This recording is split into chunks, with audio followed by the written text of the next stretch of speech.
Welcome back, brothers, to Amalur. Tonight we're diving into the lore of the Fire Lords. Before we get to the madness, as always, be sure to like and comment any videos and topics you want to see in the future. Be sure to subscribe for the Emperor. Now, I thank you guys for support. Y'all been killing it. Now, let's get into the video. The era had slept beneath Terra's dust for 8,000 years. It lay inside a data crypt, where no natural light had shone since the crypt's consecration, buried beneath 600 levels of parchment vaults, cogitator galleries, and ossuary stacks. The air tasted of old ink, machine oil, and the mineral dryness of human remains. Lumen globes burned behind iron cages, their weak amber radiance revealing endless ranks of shelves disappearing into a darkness made sacred by neglect. Generations of scribes had been born, labored and died within those aisles. Their descendants inherited the same desks, the same obligations, and often the same names. Infants learned the numerals of tithe assessment before they learned prayers.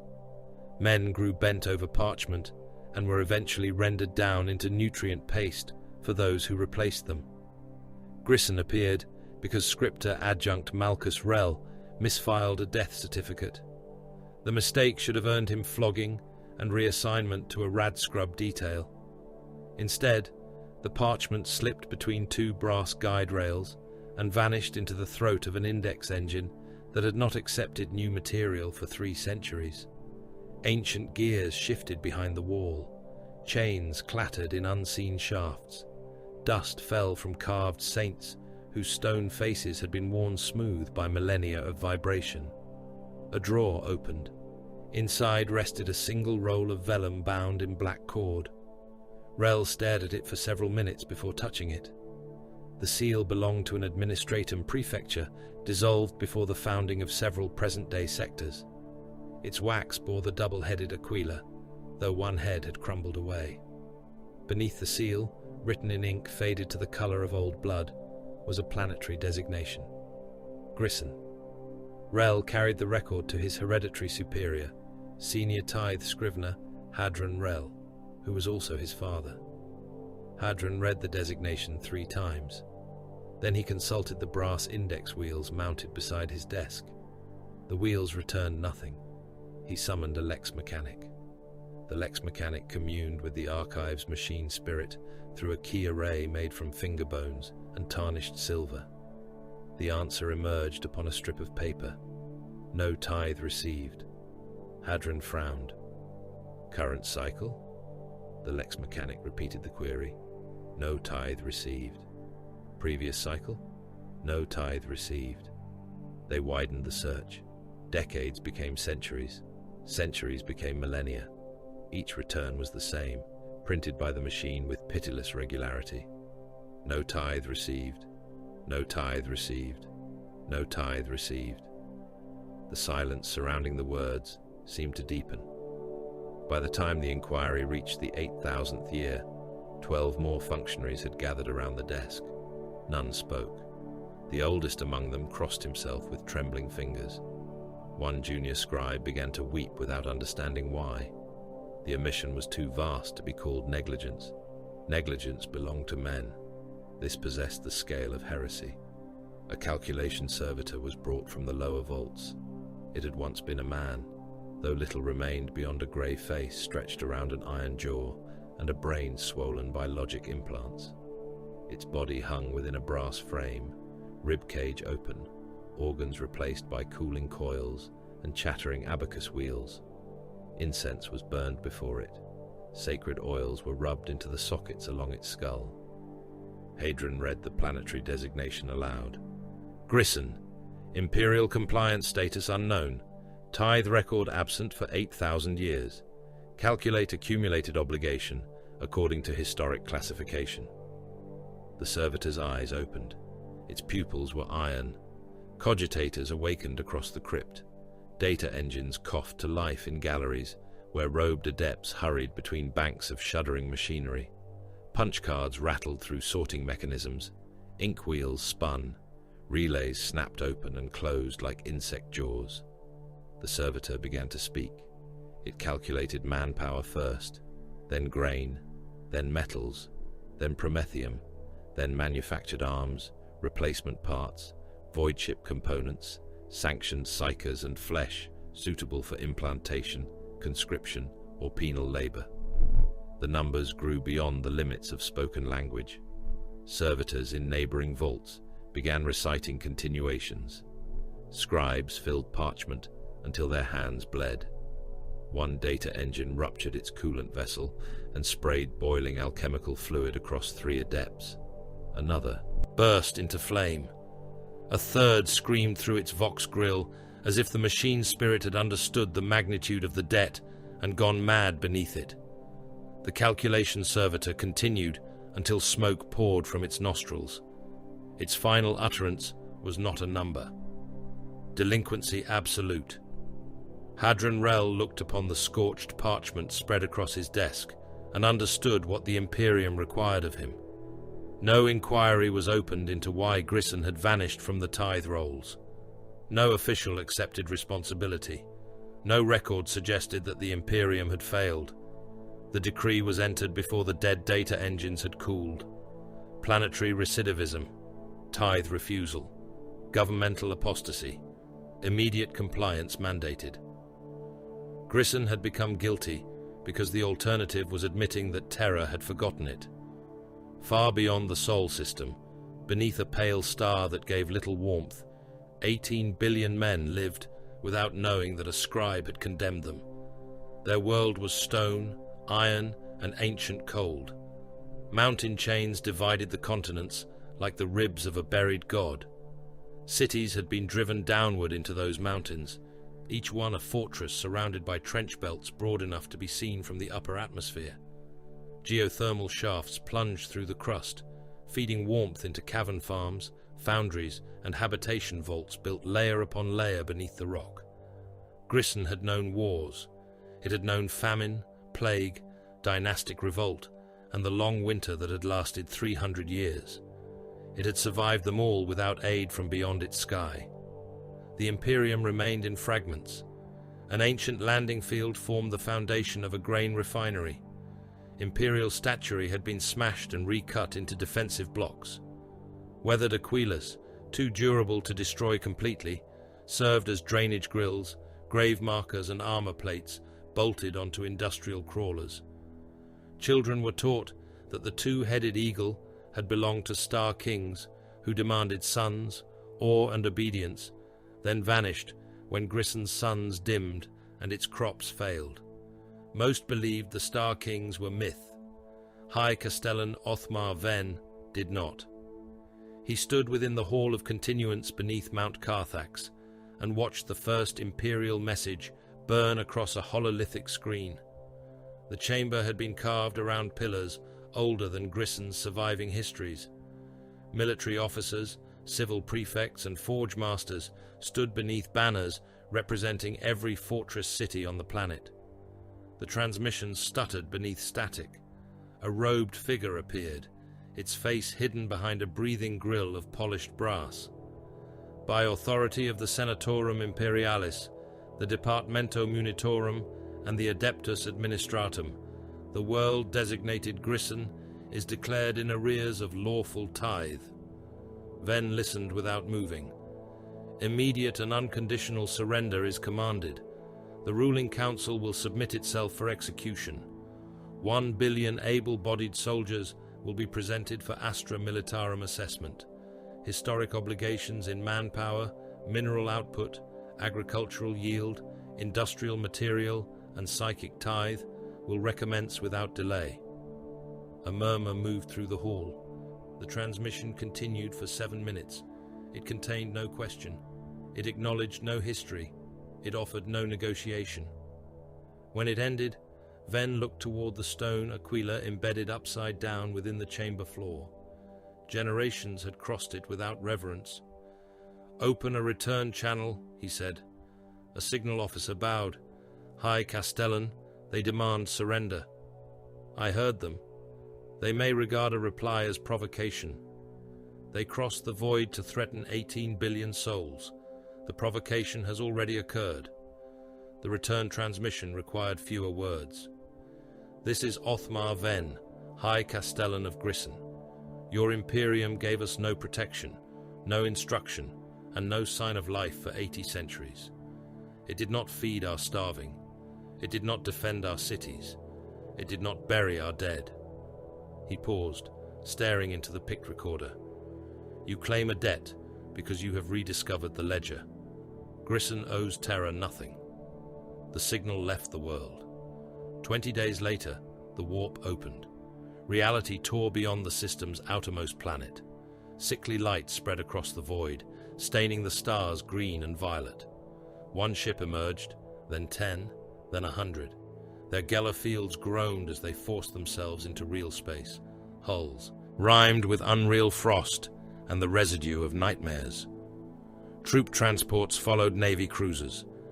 Bulk landers lumbered behind ammunition barges, fuel ships, ecclesiarchal reliquaries, and munitorum haulers. Their prows bore armored aquilers, large enough to crush city blocks. Their holds contained tens of millions of guardsmen, millions of crew, and armored vehicles sufficient to blacken deserts beneath their exhaust.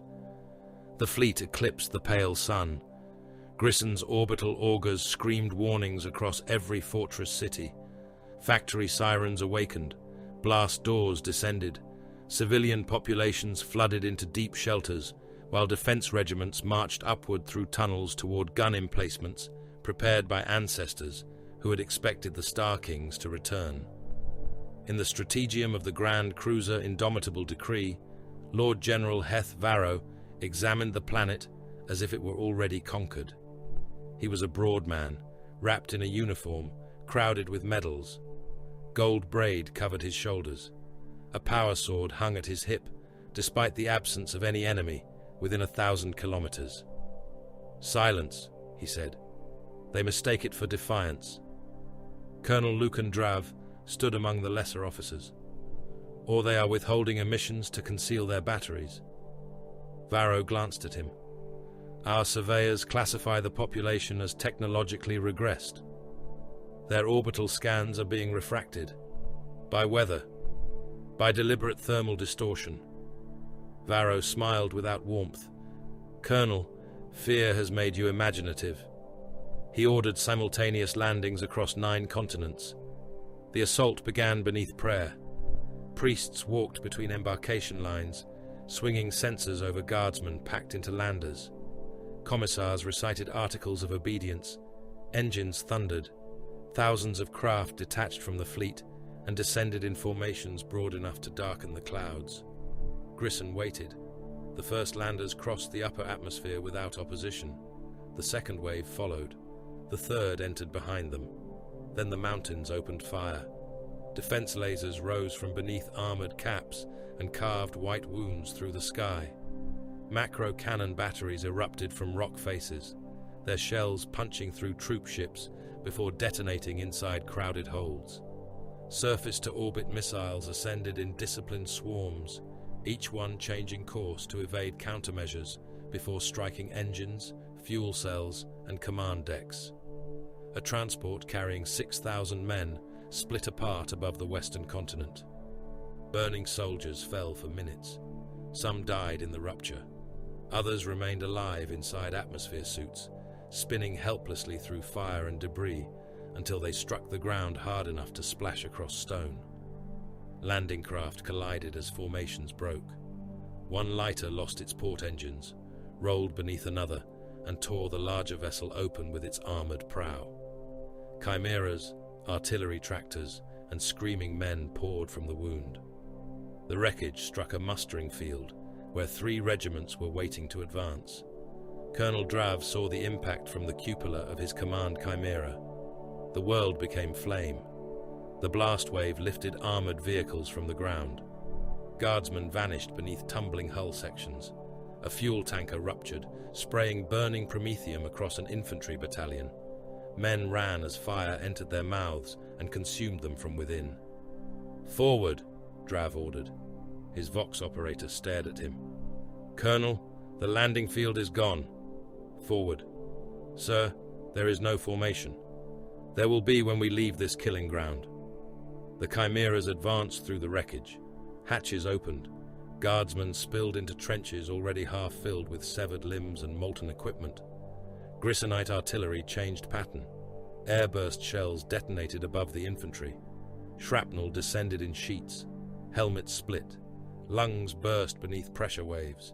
Men collapsed with their eyes forced from their sockets. Strips of flesh slapped against chimera hulls and remained there, steaming in the cold air. Bunker guns fired from distances hidden by ash. A Lehman Russ beside Drav's vehicle took a penetrator round through its frontal plate. The shell crossed the fighting compartment and struck the engine. Every man inside boiled before the ammunition ignited. The turret rose on a pillar of flame, carrying half the commander with it. Drav watched the remains fall. "Advance!" His officers obeyed because the commissars had drawn their pistols. Every meter cost men. Every trench filled with blood. Hydraulic fluid and soil churned into red paste beneath tracks. The living climbed over the dead because there was nowhere else to step. Then the Grissonites ceased fire. Medici teams entered the field. Orderlies dragged wounded men toward marked stations. Chirurgeons cut armor away from burned bodies. Priests moved among the dying, granting benedictions with hands blackened by soot. Beneath them, buried valves opened. Promethium reservoirs ignited across the landing zone. The ground split with orange light. Fire rushed through trenches faster than men could run. Medici tents vanished. Wounded soldiers burned upon stretchers, while surgeons died leaning over them. Ammunition cooked off in belts and magazines, firing bullets through bodies already aflame. A transmission broke across every Imperial Vox channel. Othmar Ven's face appeared through static. "This world has measured your methods." Behind him stood the black stone banners of Grisson. "We will answer every landing with the same precision. Every regiment you send will become ash. Every ship you lower will become wreckage. You came to collect a debt." His eyes remained cold. "Count your dead instead."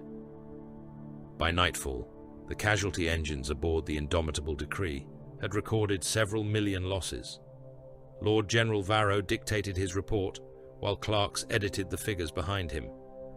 Initial compliance operations have encountered unexpectedly organized indigenous resistance. Reinforcement is advised to accelerate the restoration of lawful imperial governance.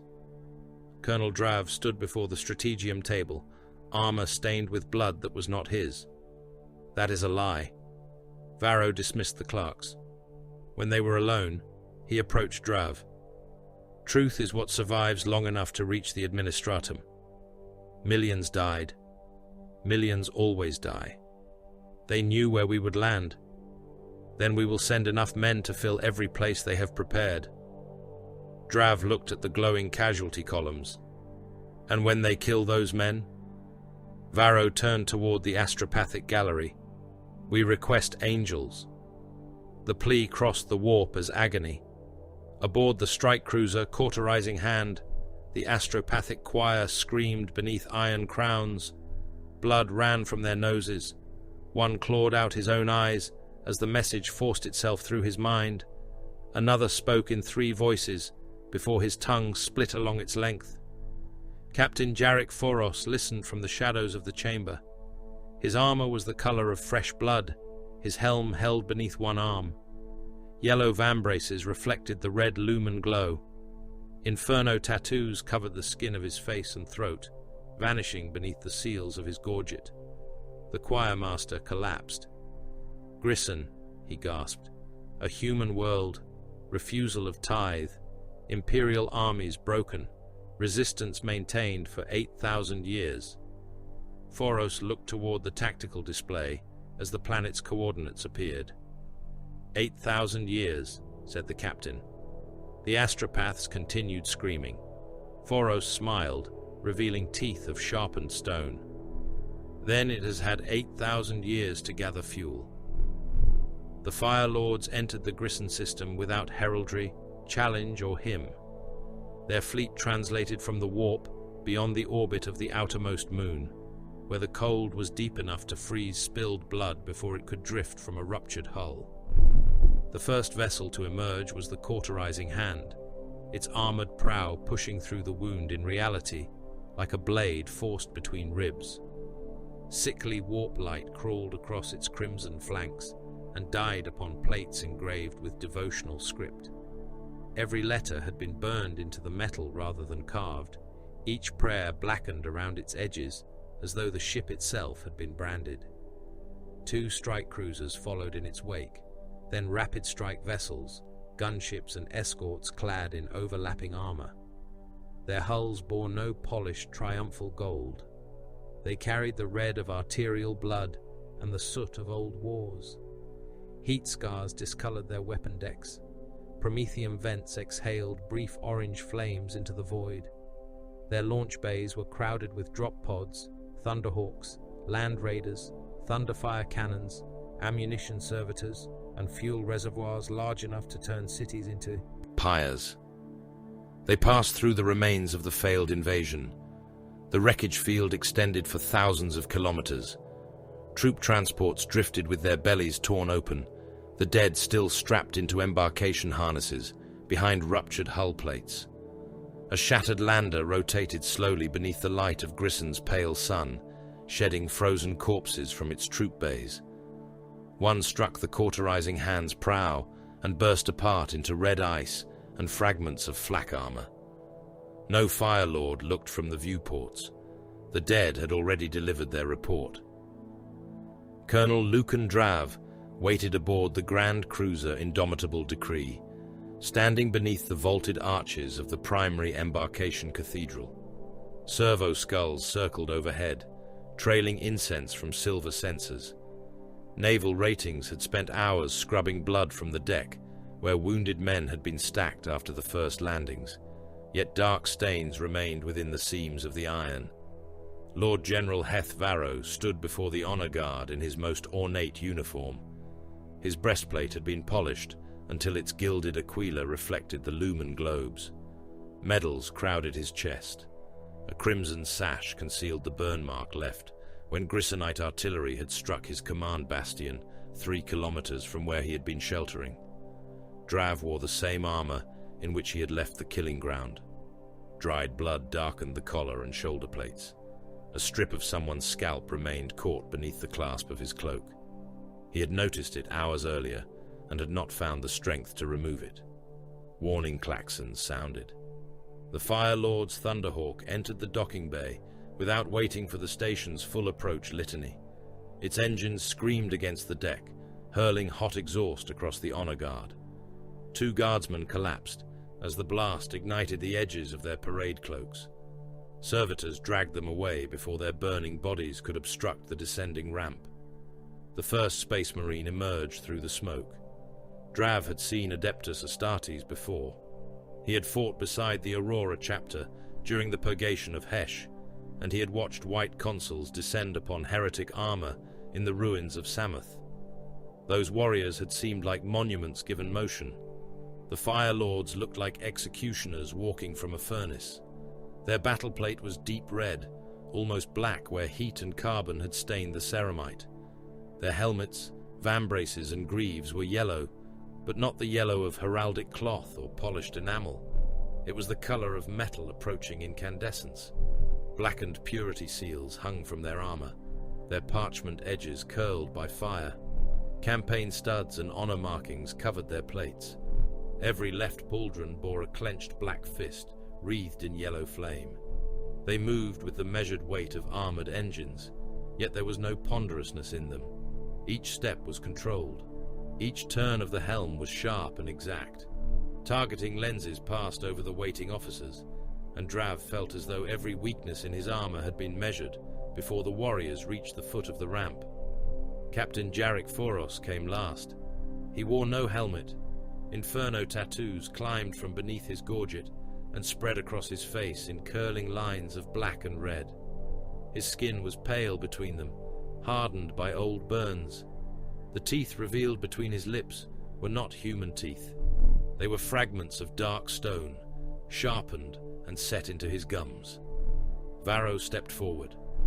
Captain Foros, in the name of the Lord Commander Militant, and by authority of the Departamento Munitorum, I welcome you to the Grisson Compliance Theatre. Your arrival marks the beginning of a new and glorious phase in this campaign.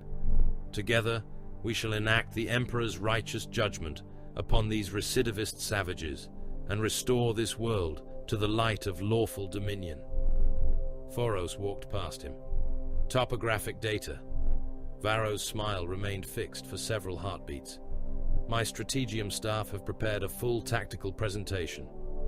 Raw data, Foros said. Orbital relief mapping, geothermal surveys, burial depths of known void shields, artillery impact records, landing vectors and casualty dispersion. Varro turned, irritation pulling at the flesh around his eyes. All such matters are included within the presentation. Foros stopped. The Fire Lords behind him stopped at the same instant. Then begin with them. The limb. Strategium occupied the upper spine of the Grand Cruiser.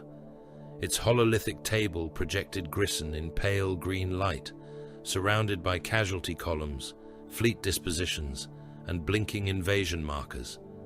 The planet's surface was almost hidden beneath symbols representing destroyed formations. Foros stood at the table without ceremony. His yellow gauntlets rested against its edge. The faces of dead men flickered beneath his fingers as the hololith cycled through casualty reports. 7,400,000 confirmed, said a Munitorum adept. A further 2 million classified as missing, presumed destroyed, or rendered combat ineffective. Foros gave no sign that he had heard a number describing the deaths of entire nations. Separate losses by weapon cause. The adept hesitated. Captain? Orbital batteries, surface missiles, defense lasers, conventional artillery, subterranean demolition, thermal weapons, chemical attack. Data rearranged itself. Columns rose and fell. Foros studied them. They ration their high-yield munitions, he said. Varro frowned. They annihilated the first wave. They annihilated transports and concentrated formations. Their batteries ceased fire whenever targets dispersed beyond efficient expenditure. They conserved macro shells after the landing zones were broken. The Fire Lord touched one section of the projection. This emplacement fired twice. The first shot destroyed a troop carrier. The second crippled an escort. It did not fire again, despite retaining line of sight. Perhaps we destroyed it, said Varro. No impact was recorded within 40 kilometers. Foros looked at another column. Their artillery patterns shifted before your Medici entered the field. They knew you would deploy treatment stations after the barrage. Drav watched the captain trace the slaughter as though reading a doctrinal manual. The dead were not men to him. They were angles, timings, and ammunition estimates. Millions of severed limbs, burned lungs, and pulped skulls had become evidence of the enemy's discipline. Foros looked up. Where is the officer who commanded from the ground? Varro's jaw tightened. I commanded the invasion. You commanded from orbit. I retained strategic oversight. Foros turned his black eyes toward Drav. You. Drav stepped closer. Colonel Lucan Drav, Captain. Speak. The Lord General began to object. Colonel Drav possesses only a fragmentary view of the greater operational picture. Foros did not look at him. Speak, Colonel. Drav studied the hololith. They choose ground months or years before we reach it. Every approach to the landing zones had been measured. Every trench line we occupied already contained buried fuel pipes or demolition chambers. Their guns are concealed beneath armored shutters and civilian structures. When our Auspex detects the heat of habitation, we hesitate to fire. They do not. Mobile reserves? Geothermal tunnels. Some are wide enough for armor. They shift entire divisions beneath the surface and emerge beyond our reconnaissance screens. Command structure? Decentralized. We destroyed 3 regional headquarters. Their surrounding formations continued fighting without interruption. Morale. Drav remembered guardsmen clawing at burning faces. He remembered Grissonite soldiers remaining at their guns, while Promethium washed over their emplacements. High. Faith. Not in any god we have identified. They fight for the world itself.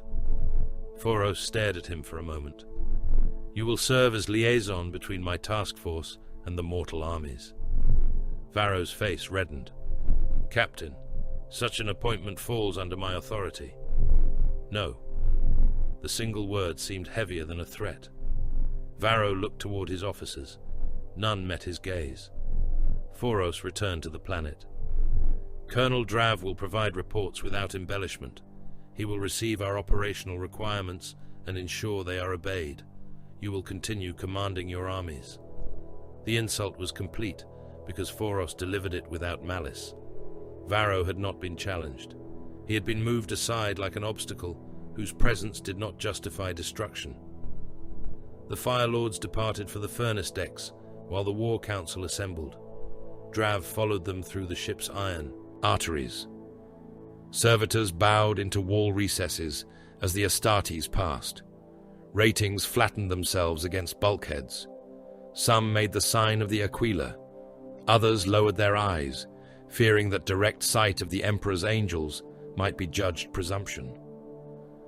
The furnace deck lay close to the cruiser's plasma heart. Heat shimmered above the metal grills. Industrial crucibles glowed behind armored partitions, fed by rivers of molten slag. Forge crews worked in heavy protective robes, while chained servitors carried fuel rods toward the reactor shrines. The Fire Lords removed their armor. Chapter serfs moved among them, unlocking seals and disengaging power couplings. Red plates were lifted from massive bodies and set upon iron racks. Beneath the armor, the warriors were broader and more terrible than Drav had expected. Their muscles resembled cables buried beneath scarred skin. Interface sockets ran along their spines. Surgical scars crossed rib cages too large to belong to human anatomy. Every warrior was tattooed. Flames wound around limbs and across torsos. Cities burned beneath their collarbones. Black towers collapsed across their backs. Some bore the names of campaigns within tongues of fire.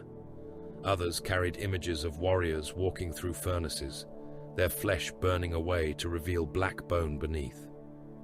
Chaplain Mordain Voss waited before a branding brazier. His armor remained upon him, black beneath red and yellow plates. A skull helm concealed his face.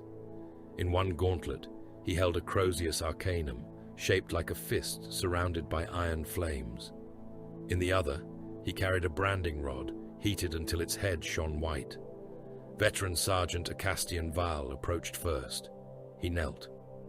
"Name the condemned," Voss said. Val's voice was low and without strain. Volcanis, Theron's Reach, the Sepulchres of Mar, Hive Dammers, the apostate moons of Cordain. At each name, Voss pressed the brand into Val's chest. Flesh hissed, smoke rose. The smell carried across the furnace deck, rich and greasy. Val did not move. The final brand touched an old scar, reopening it. Blood ran down his abdomen. The sergeant looked at the wound, then drove 2 fingers into the split flesh and pulled it wider. Voss watched him. "The flame finds weakness. The flame leaves none," Val replied. One by one, the Battle Brothers knelt. One recited the names of 12 fortress worlds. Another named a void station, whose population had been burned in vacuum-sealed chambers. None cried out. Several reopened branded wounds when the heat failed to provoke sufficient pain. A warrior pushed his thumb into a glowing mark until the flesh split down to white bone. Drav had witnessed flagellants tear themselves bloody beneath ecclesiarchal whips. This was different. There was no frenzy in the Fire Lords, no ecstatic screaming. Their pain was measured, accepted, and judged. Val rose and looked toward Drav. "You smell of the landing zone."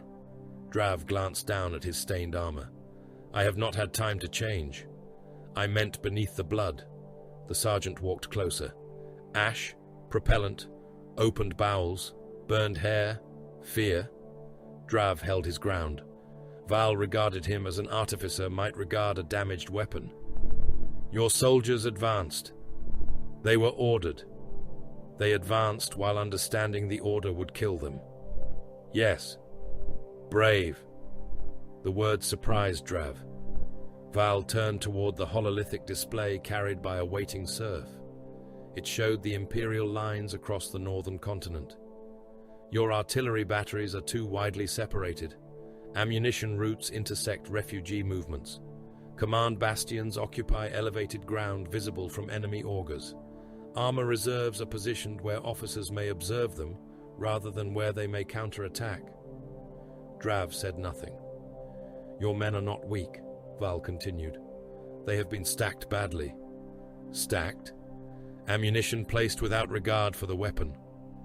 Drav felt anger, then realized the sergeant intended no insult. Val did not hate mortal soldiers. He simply regarded them as resources expended by inferior minds.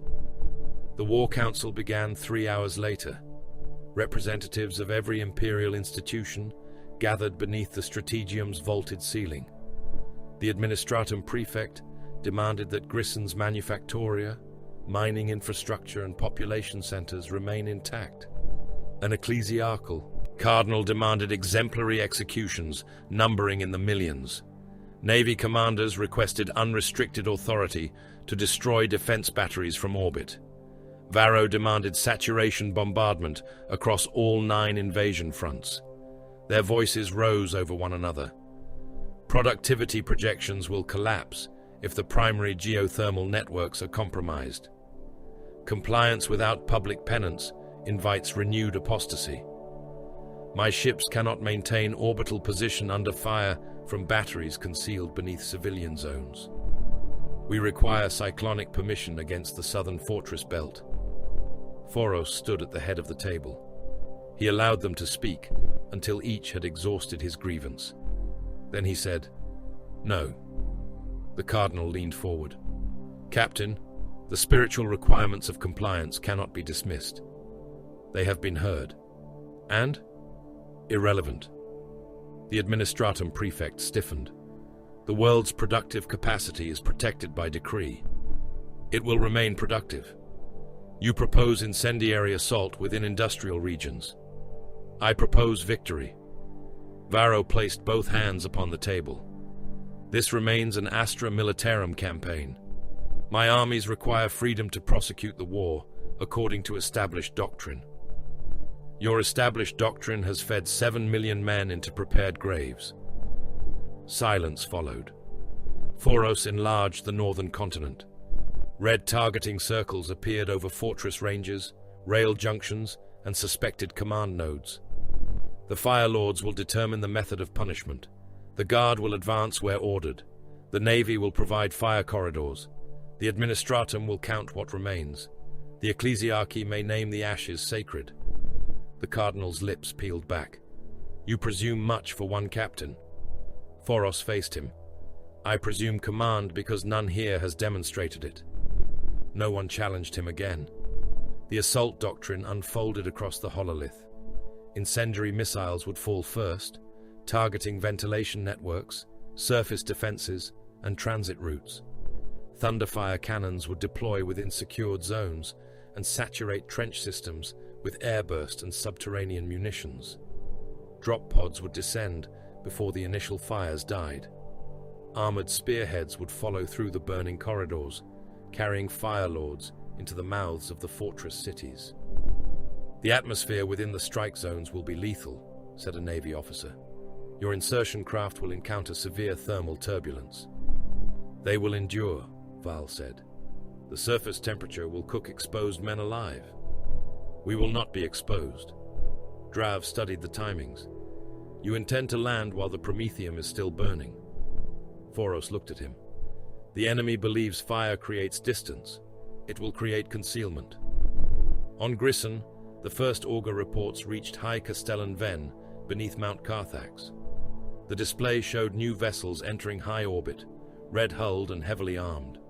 Their launch patterns identified them before the sigil analysis was complete. Adeptus Astartes. The chamber fell silent. Ven examined the projected fleet. Move the fortress populations to the third depth. An officer bowed. That will close the upper manufactoria. Close them. The loss of production will affect artillery supply. Their first strikes will target production whether we evacuate or not.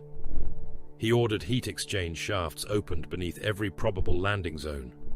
Geothermal reservoirs were redirected. Coolant flooded command bunkers. Fortress populations descended into cavern districts where millions would sleep beside ammunition stores and reactor pipes. Ven studied the likely Astartes targets. They will seek command nodes. We can disperse the councils. No, give them headquarters. Condemned criminals, terminally wounded soldiers and officers already sentenced for cowardice were transferred into false command bunkers. Vox systems replayed authentic orders. Servitors moved through corridors to imitate living staff. Heat generators filled chambers with human thermal signatures. Let them strike, Ven said. Let them burn victories from empty stone. Aboard the cauterizing hand, the drop pods were loaded. Val stood within the arming chamber as Surf sealed his red plate around him. His yellow helm locked into place. Targeting. Runes awakened across his vision. The life signs of his squad appeared in a column of green light. He mag-locked a combi flamer to his thigh. His bolt pistol slid into its holster. He tested the teeth of his chainsword and tasted machine oil upon the air. The drop pod waited beyond the pressure gate, its restraint harnesses open like iron claws. Val ran his tongue across the sharpened stones set into his gums. Through the viewport, Grissom turned beneath them, black and silent beneath its pale sun. It resembled an unlit coal awaiting breath. Captain Foros entered the launch command channel. His voice reached every Fire Lord, every gun deck, and every waiting pilot. Begin with fire. Warning runes flashed red. Drop pod restraints closed around Ceramite shoulders. End with obedience. The first fire began in silence. From high orbit, the warships of the Fire Lords rotated toward Grissom with the cold precision of executioners presenting blades. Along the flanks of the cauterizing hand, armored shutters drew back from missile cells, blackened by centuries of launch scorch.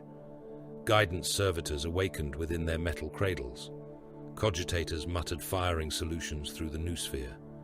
Tech priests moved before brass lecterns, anointing activation runes with sacred oils, while red-robed assistants fed parchment strips into furnaces.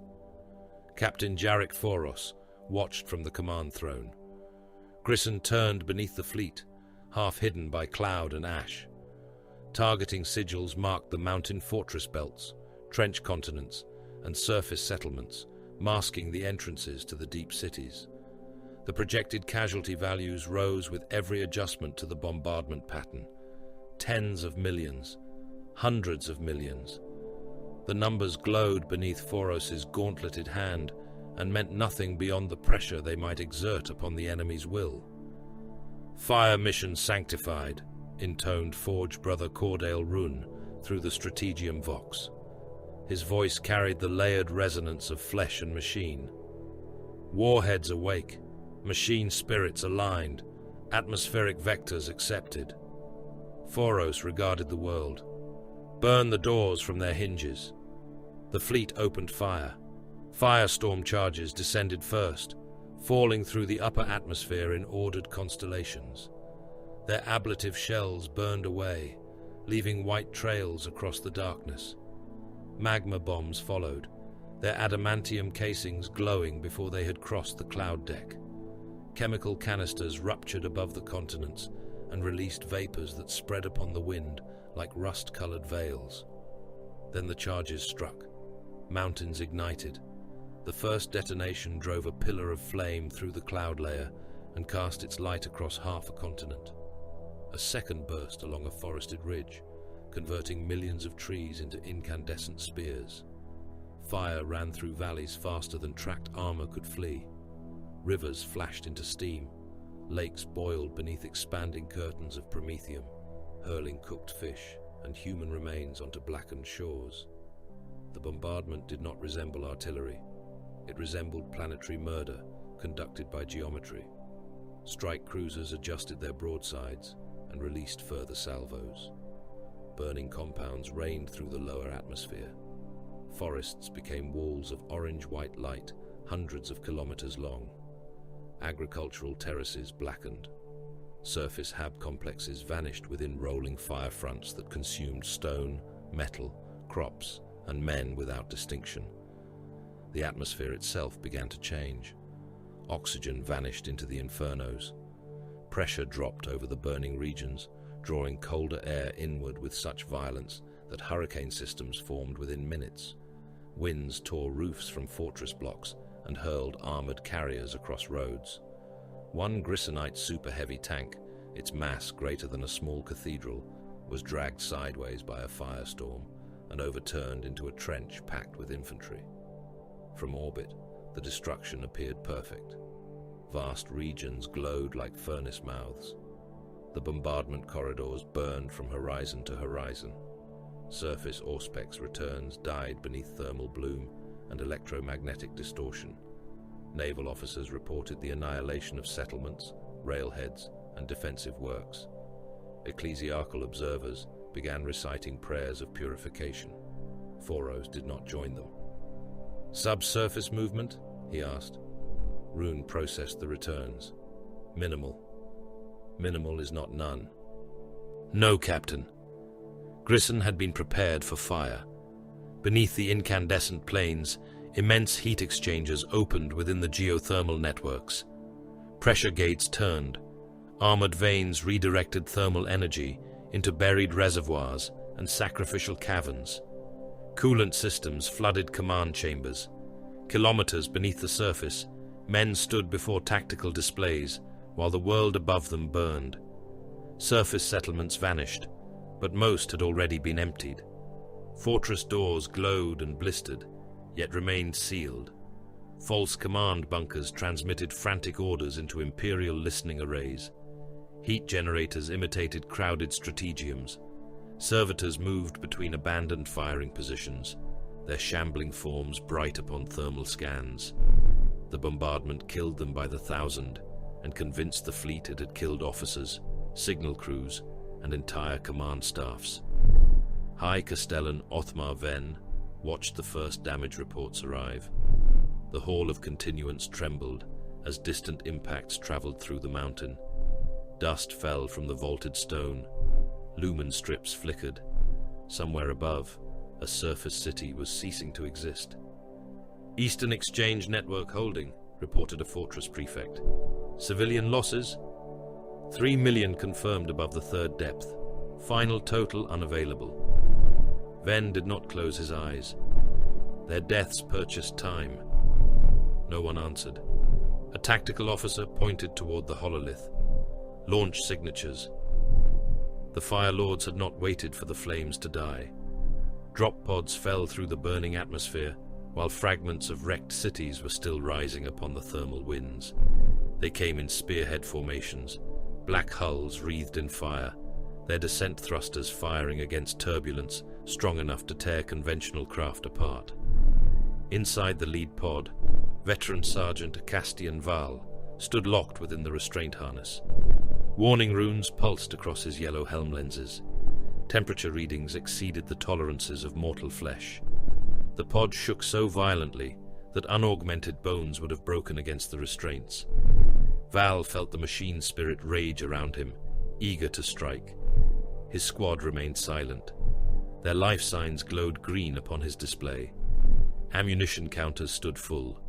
Power armor systems fed targeting data directly into their nerves. Beneath the pressure of descent, Val tasted promethium trapped between his stone teeth. "Impact in 10 heartbeats," spoke the pod's servitor. The count continued. At 3, the retros fired. At 1, the world struck them. The drop pod hit with the force of a siege shell. Rockcrete split beneath it. 3 Grissonite defenders standing within the concealed trench were crushed beneath the hull, their bodies compressed into red pulp that burst from the seams around the pod's base. Explosive bolts fired. The doors slammed outward. Val charged into hell. The landscape had no color beyond black, red, and white. The bombardment had fused sand into glass and burned men into rigid shapes where they had died. Some stood against walls with rifles melted into their hands. Others had collapsed across gun shields, their armor welded to the metal beneath them. A corpse beside the trench entrance had no face, only a black cavity where heat had split the skull and boiled the contents away. The Fire Lords moved through them. Bolters roared. The first living Grisonite appeared from beneath a heat shield, weapon rising. Val's shot struck the man beneath the breastplate. The mass-reactive shell penetrated, paused for the fraction of a heartbeat, then detonated within the ribcage. The soldier burst apart from the inside. His torso opened in a flower of meat and armor fragments. His helmet sailed backward, carrying the top of his skull and fragments of brain. Brother Caldrus fired into a trench line. Each bolt round found a body. One defender lost both arms before a third shell entered his abdomen and scattered his spine across the wall. Another was struck through the mouth, the detonation removing the rear of his head and spraying teeth through the firing slit behind him. The Grisonites did not flee. They emerged from dugouts beneath the dead, firing disciplined bursts. Autogun rounds sparked from ceramite. Crack grenades exploded against Fire Lord plate. A heavy weapon team dragged an autocannon from beneath a thermal shroud and opened fire at point-blank range. The first shell struck Brother Sarak's pauldron and spun him sideways. The second hit his helm. Half of Sarak's face vanished. Yellow ceramite, bone and flesh burst across the trench. One eye disappeared. The left side of his jaw hung in strips. His tongue writhed against exposed teeth, while blood poured down the gorget seals. He remained standing. Sarak crossed the distance before the autocannon crew could traverse.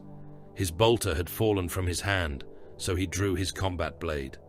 The first gunner raised both arms. Sarak drove the knife through them, through the man's chest, and into the ammunition housing behind him. The second crewman screamed. Sarak seized him by the throat and struck his ruined face against the man's visor. Bone shards pierced the Grisonite's eyes. Sarak head-butted him again until the helmet collapsed and the skull inside became liquid. "Brother," Val voxed. Sarak turned his remaining eye toward him. "Functional," he gargled. Then blood flooded his throat and drowned the word. Across the landing corridor, further drop pods struck. Fire Lords emerged into flame, moving through temperatures that ignited the uniforms of nearby guardsmen. Thunderhawks descended behind them, their armored bellies scorched by atmospheric fire. Assault ramps opened before the gunships had fully settled, disgorging tech marines, combat servitors, and tracked weapon platforms.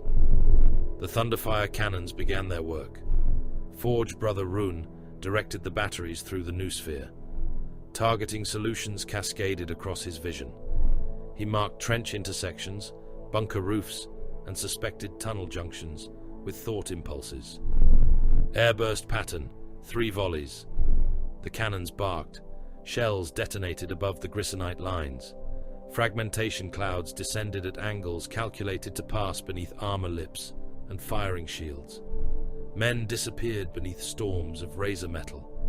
Those who survived the first volley rose into the second and were cut apart across the waist, their upper bodies falling while their legs remained standing for a moment longer. Subterranean pattern. New ammunition entered the loading assemblies. The shells struck the ground and burrowed before detonating. Rockcrete lifted in slabs. Tunnel roofs folded. Entire defensive galleries collapsed upon themselves, crushing thousands beneath meters of stone. The earth moved beneath Val's boots. Through his armor's autosenses, he heard what mortal ears could not. Cracking supports, bursting pipes, the grinding collapse of internal walls. Beneath it all came the screams of men trapped inside compressed chambers, their voices muffled by stone. The Fire Lords advanced over them. No warrior slowed. A gauntleted fist broke through the ground beside Val. Fingers clawed at the ash. A Grisonite soldier had survived within an air pocket beneath the collapsed trench. His helmet was gone. Blood ran from his ears and eyes. Val stepped upon the hand. The bones broke beneath his boot. The screams below stopped several moments later. The first land raiders entered the corridor, as the Thunderfire barrage shifted ahead. Their armored hulls pushed through burning wreckage, Lascannons firing into fortress apertures. Heavy bolters hammered exposed positions. Assault cannon streams tore men into spinning pieces and carved glowing furrows through defense walls. The Grissonites had prepared for them as well. A land raider rolled across a section of blackened ground that appeared solid. Buried melter charges detonated beneath its left track. The earth became white fire. Track links liquefied. Molten metal sprayed outward and burned through the legs of guardsmen advancing alongside the vehicle.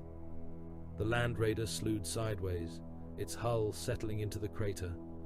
Armored shutters opened along the canyon walls. Retractable Lascannon turrets rose from cavities masked by heat-resistant stone. Beams struck the immobilized vehicle's engine housing. The first collapsed the rear armor. The second penetrated and ignited the fuel systems. The assault ramp dropped. Fire Lords emerged through smoke as the Land Raider burned behind them. A second vehicle attempted to turn around the wreck. Additional charges erupted beneath its tracks. It remained intact, but became trapped between the canyon wall and the burning hull of its brother machine. Enemy fire came from above, below, and behind. The Land Raiders endured punishment that would have reduced guard armor to slag, yet survival was not movement. The canyon had become a cage. Their weapons could not elevate far enough to reach every firing aperture. Lascannon beams struck their flanks. Melter teams emerged through hidden doors and fired before disappearing into the stone. Val saw the pattern immediately. "They are fixing the armor." Foros's voice answered across the command channel. "Confirmed. Counterattack follows." The ash plains ahead opened. Armored doors rose across the valley floor. Thousands of Grissonite tanks emerged from concealed caverns, low-hulled machines covered in heat-resistant plating. Their engines coughed black smoke into the firelit air. Infantry followed in ordered blocks, moving between the vehicles beneath overlapping fields of protective fire. The first tank line fired. Shells struck the Fire Lord's positions. Most failed to penetrate Astartes' armor directly. The Grissonites did not waste further rounds trying. They fired into the ground. High-explosive shells shattered rockcrete beneath the Space Marines. Earth and broken stone erupted upward. Val was hurled from his feet beneath tons of debris. A guardsman beside him vanished, his body transformed into a red smear across the sergeant's breastplate. Val struck the ground hard enough to crack stone. His armor screamed warnings. One rib had broken despite the reinforced structure of his chest. He rose before the dust settled. Around him, mortal soldiers had been torn apart by the same impacts.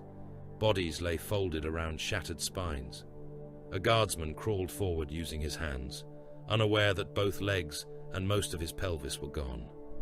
His intestines dragged through the ash behind him like wet rope.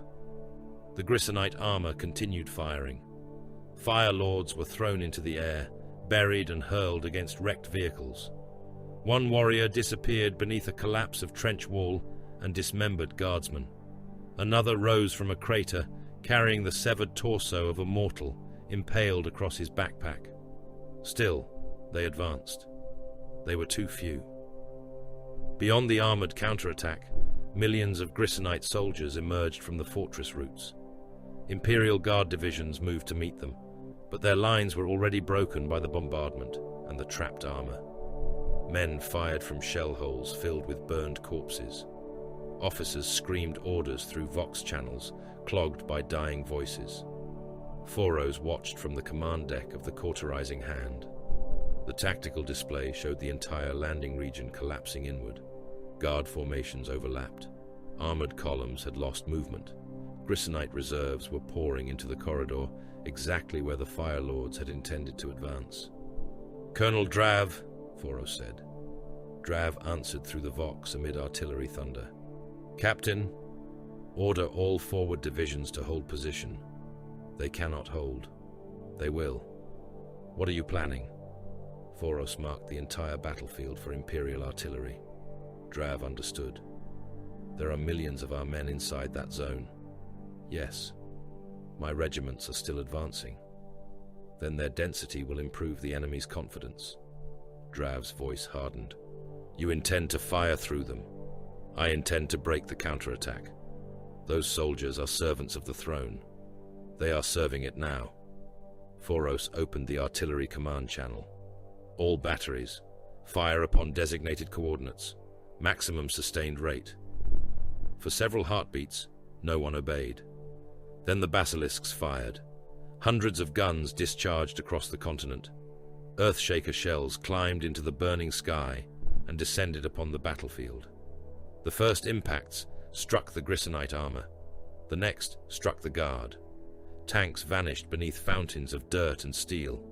Infantry formations ceased to exist. Men became fragments scattered across kilometers. Shells burst trenches apart and threw blood, mud, organs and weapons high into the air. The rain reached the Fire Lords moments later. Chunks of flesh slapped against their armor. A human liver struck Val's helm and slid across one yellow lens. Severed hands fell among the ash. A length of intestine caught upon Sarek's damaged pauldron and burned there. The artillery continued. Guardsmen screamed through the Vox, begging for correction, retreat, or mercy. Commissars shot those who abandoned their positions until the bombardment killed commissars and deserters alike. The Grissonite counterattack broke. Then the ground beneath the entire landing zone opened. Ven had waited until Imperial and Grissonite forces occupied the same region. Deep within the geothermal network, demolition commands triggered in sequence. Pressure gates ruptured. Magma channels breached. Superheated reservoirs emptied into buried pipelines. Fissures tore across the battlefield. Steam erupted with enough force to cleanse flesh from bone. Tanks tilted and sank into ground, turned liquid by heat. Men vanished waist-deep, screaming as their legs cooked beneath them. Lehman Russ hulls glowed red before ammunition stores detonated. A sealed command bunker filled with steam. The men inside died without flame. Their lungs boiled. Skin split. Flesh loosened from bone and collapsed downward inside their uniforms. When the bunker was opened days later, boots still stood in ordered rows beneath heaps of cooked meat. Val saw a chimera sink nose first into a widening fissure. Guardsmen hammered against the rear hatch. The vehicle disappeared slowly, carrying their screams into molten rock. "Withdraw," Foros ordered.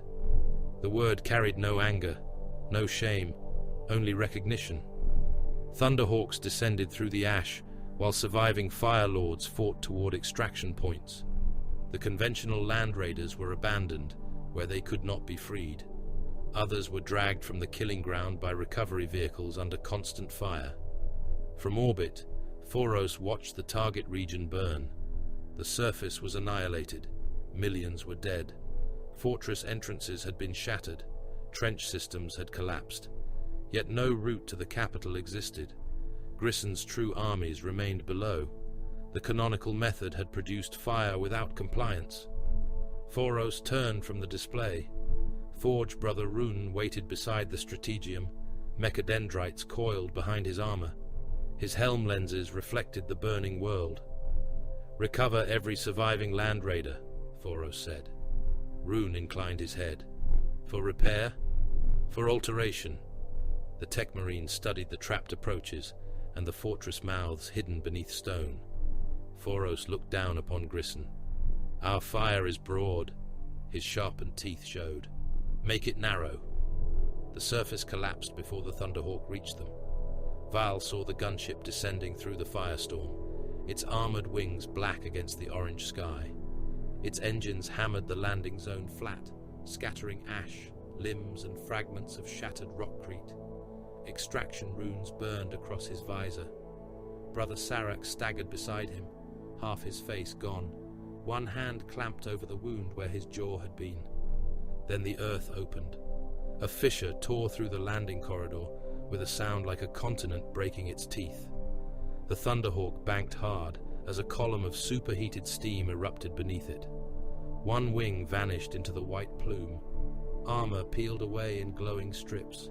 The gunship spun over the battlefield, struck a fortress wall, and came apart in an avalanche of burning metal. The shockwave threw Val against the trench. His armor absorbed the impact. The stone behind him did not. The wall folded inward. Rockcrete slabs crashed through the passage, crushing 2 guardsmen into red paste and sealing the route to the surface beneath hundreds of tons of broken fortification. Val rose amid darkness and dust. His helm's lenses shifted to thermal sight. Green runes identified 5 surviving members of his squad. Brother Caldrus stood 10 meters away, his flamer held across his breastplate. Sarek leaned against the wall, blood pulsing from his ruined face. Brother Morkant had lost the lower half of his left leg. The armor beneath his knee ended in torn fiber bundles, splintered ceramite, and a sharpened length of exposed bone. Far above them, the bombardment continued. Every impact passed through the mountain as a dull concussion. Dust drifted from the ceiling. Somewhere in the depths, machinery awakened. Surface route denied, Caldrus said. Val examined the tunnel ahead. It had not been cut by Imperial engineering. The walls were fitted with layers of dark ceramic, each slab reinforced by metal ribs. Pipes ran along the ceiling, carrying coolant deeper into the fortress network. The air tasted of mineral dust, recycled sweat, and chemical suppressants. We Continue inward. Morkant looked at the stump of his leg. I remain combat capable. You remain slow. I will become faster. He drew his combat blade, cut through the loose remains of his lower limb, and sealed the armor above the wound with emergency foam. The operation took 6 heartbeats. He did not speak during it. Val opened the squad vox. Captain, this is Val. Extraction failed. We are beneath the 4th landing corridor. Static answered him. The mountain was too dense. The Grissonites had lined their tunnels with signal-dampening mesh. Val transmitted a burst of compressed location data, uncertain whether it would pass through. Then movement appeared upon his auspex. Dozens of contacts. Closing. Advance, he said. Caldrus moved to the front. The first defenders appeared at an intersection, their rifles raised behind portable shields. Their weapons fired before the Fire Lords rounded the turn, rounds striking the wall in disciplined patterns intended to catch advancing infantry. Caldrus did not slow. He stepped into the passage and depressed the trigger of his flamer. Promethium filled the intersection. It struck the shield line as a liquid sheet, wrapped around armor and poured through firing slits. The air became orange. Men screamed behind the barriers as heat found seals, joints, and eye lenses. One defender staggered forward with both arms aflame. Caldrus struck him with the flamer's barrel and drove him back into the burning formation. The Fire Lords advanced shoulder to shoulder. Bolters were too destructive for the narrow passage, their detonations threatening the tunnel supports. Flame required less precision. Caldrus swept the nozzle across another junction. Burning soldiers emerged from side galleries and died before their bodies struck the floor. Brother Garin stepped through them, crushing one man's ribcage beneath his boot, while the defender still convulsed. Val smelled roasted meat through his armor filters. The Grissonites withdrew in order. They did not abandon their wounded. They shot them. A soldier with both legs burned away tried to crawl after his comrades. An officer paused long enough to put a round through the back of his skull. Bone and grey matter sprayed across the floor. Then the officer turned and disappeared behind a blast door. Val reached it before the locking bars engaged. He thrust his chainsword into the seam. The blade shrieked as its teeth bit metal. Sparks showered his armor. Caldrus and Garin braced beside him, forcing gauntleted fingers into the widening gap. Servos whined. The door resisted for 3 seconds. Then the locking mechanism tore free. The Fire Lords dragged the panels apart. A Grissonite officer waited on the other side. He wore a powered harness beneath black ceramic plate.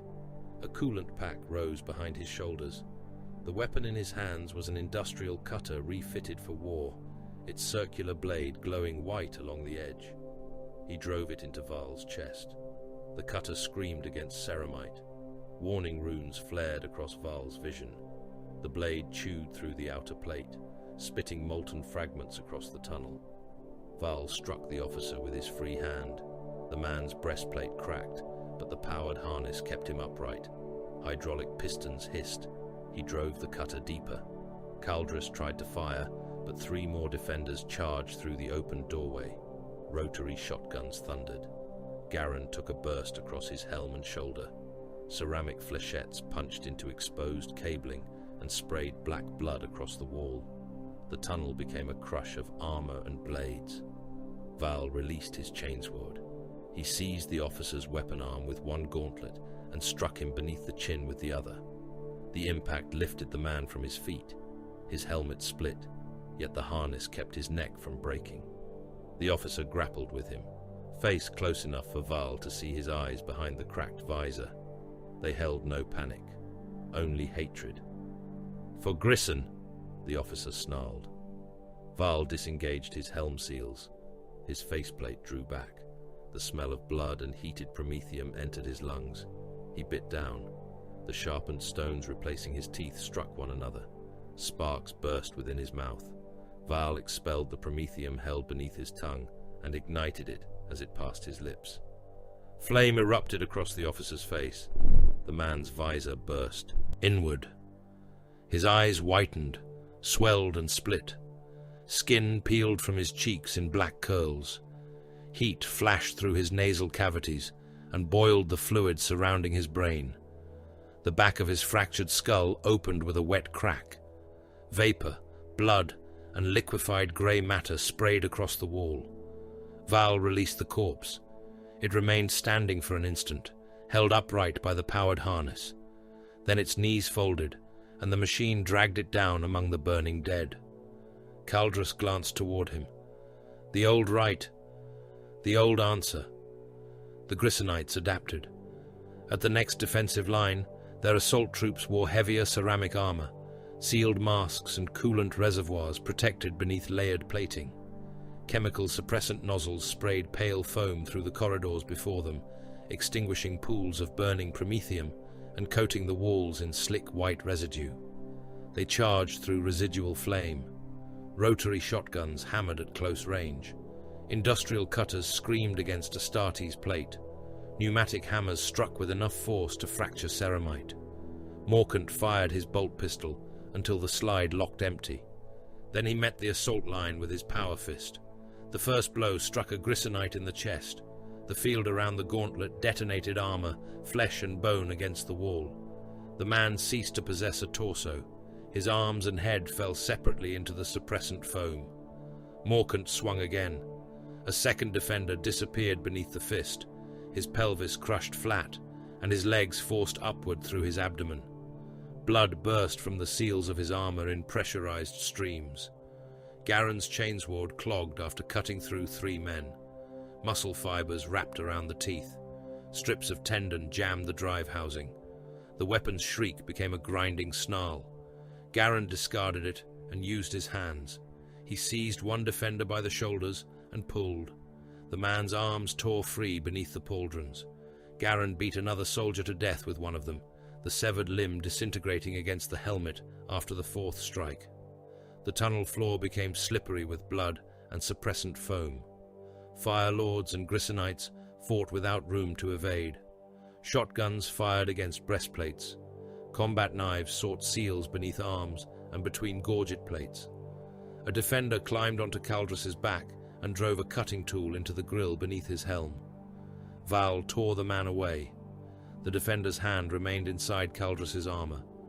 Caldrus reached behind his head, removed the severed hand, and dropped it. Damage? Superficial. They pushed forward. Chaplain Mordain Voss found them 2 galleries later. He emerged from a lateral tunnel with 7 fire lords and a column of guard engineers. His black armor was coated in ash. The iron flames of his Crozius glowed from recent use. Brother Garen leaned against the wall. A rotary shotgun had taken his left arm at the shoulder. His power pack was cracked, and damage runes indicated trauma along the spine. One leg dragged behind him. Chaplain, Garen said, I request withdrawal to the casualty point. Voss stopped before him. Why? My mobility is compromised. My remaining ammunition is expended. You possess one hand. Yes. You possess teeth. Yes. You possess hatred. Garen looked into the skull helm. Yes. Then the Emperor has not declared you incapable. Voss activated his Crozius. Energy crawled across the weapon's head. The iron flames became orange-white. He pressed it against Garen's severed shoulder. Burning flesh filled the passage with smoke. The wound cauterized beneath the heated metal. Garen's body locked rigid, but no sound left him. Voss removed the Crozius. Continue until he judges you. Garen bowed his head. Until judgment. They reached the next fortified junction 10 minutes later. Garen killed 9 men. He crushed the first beneath his remaining fist.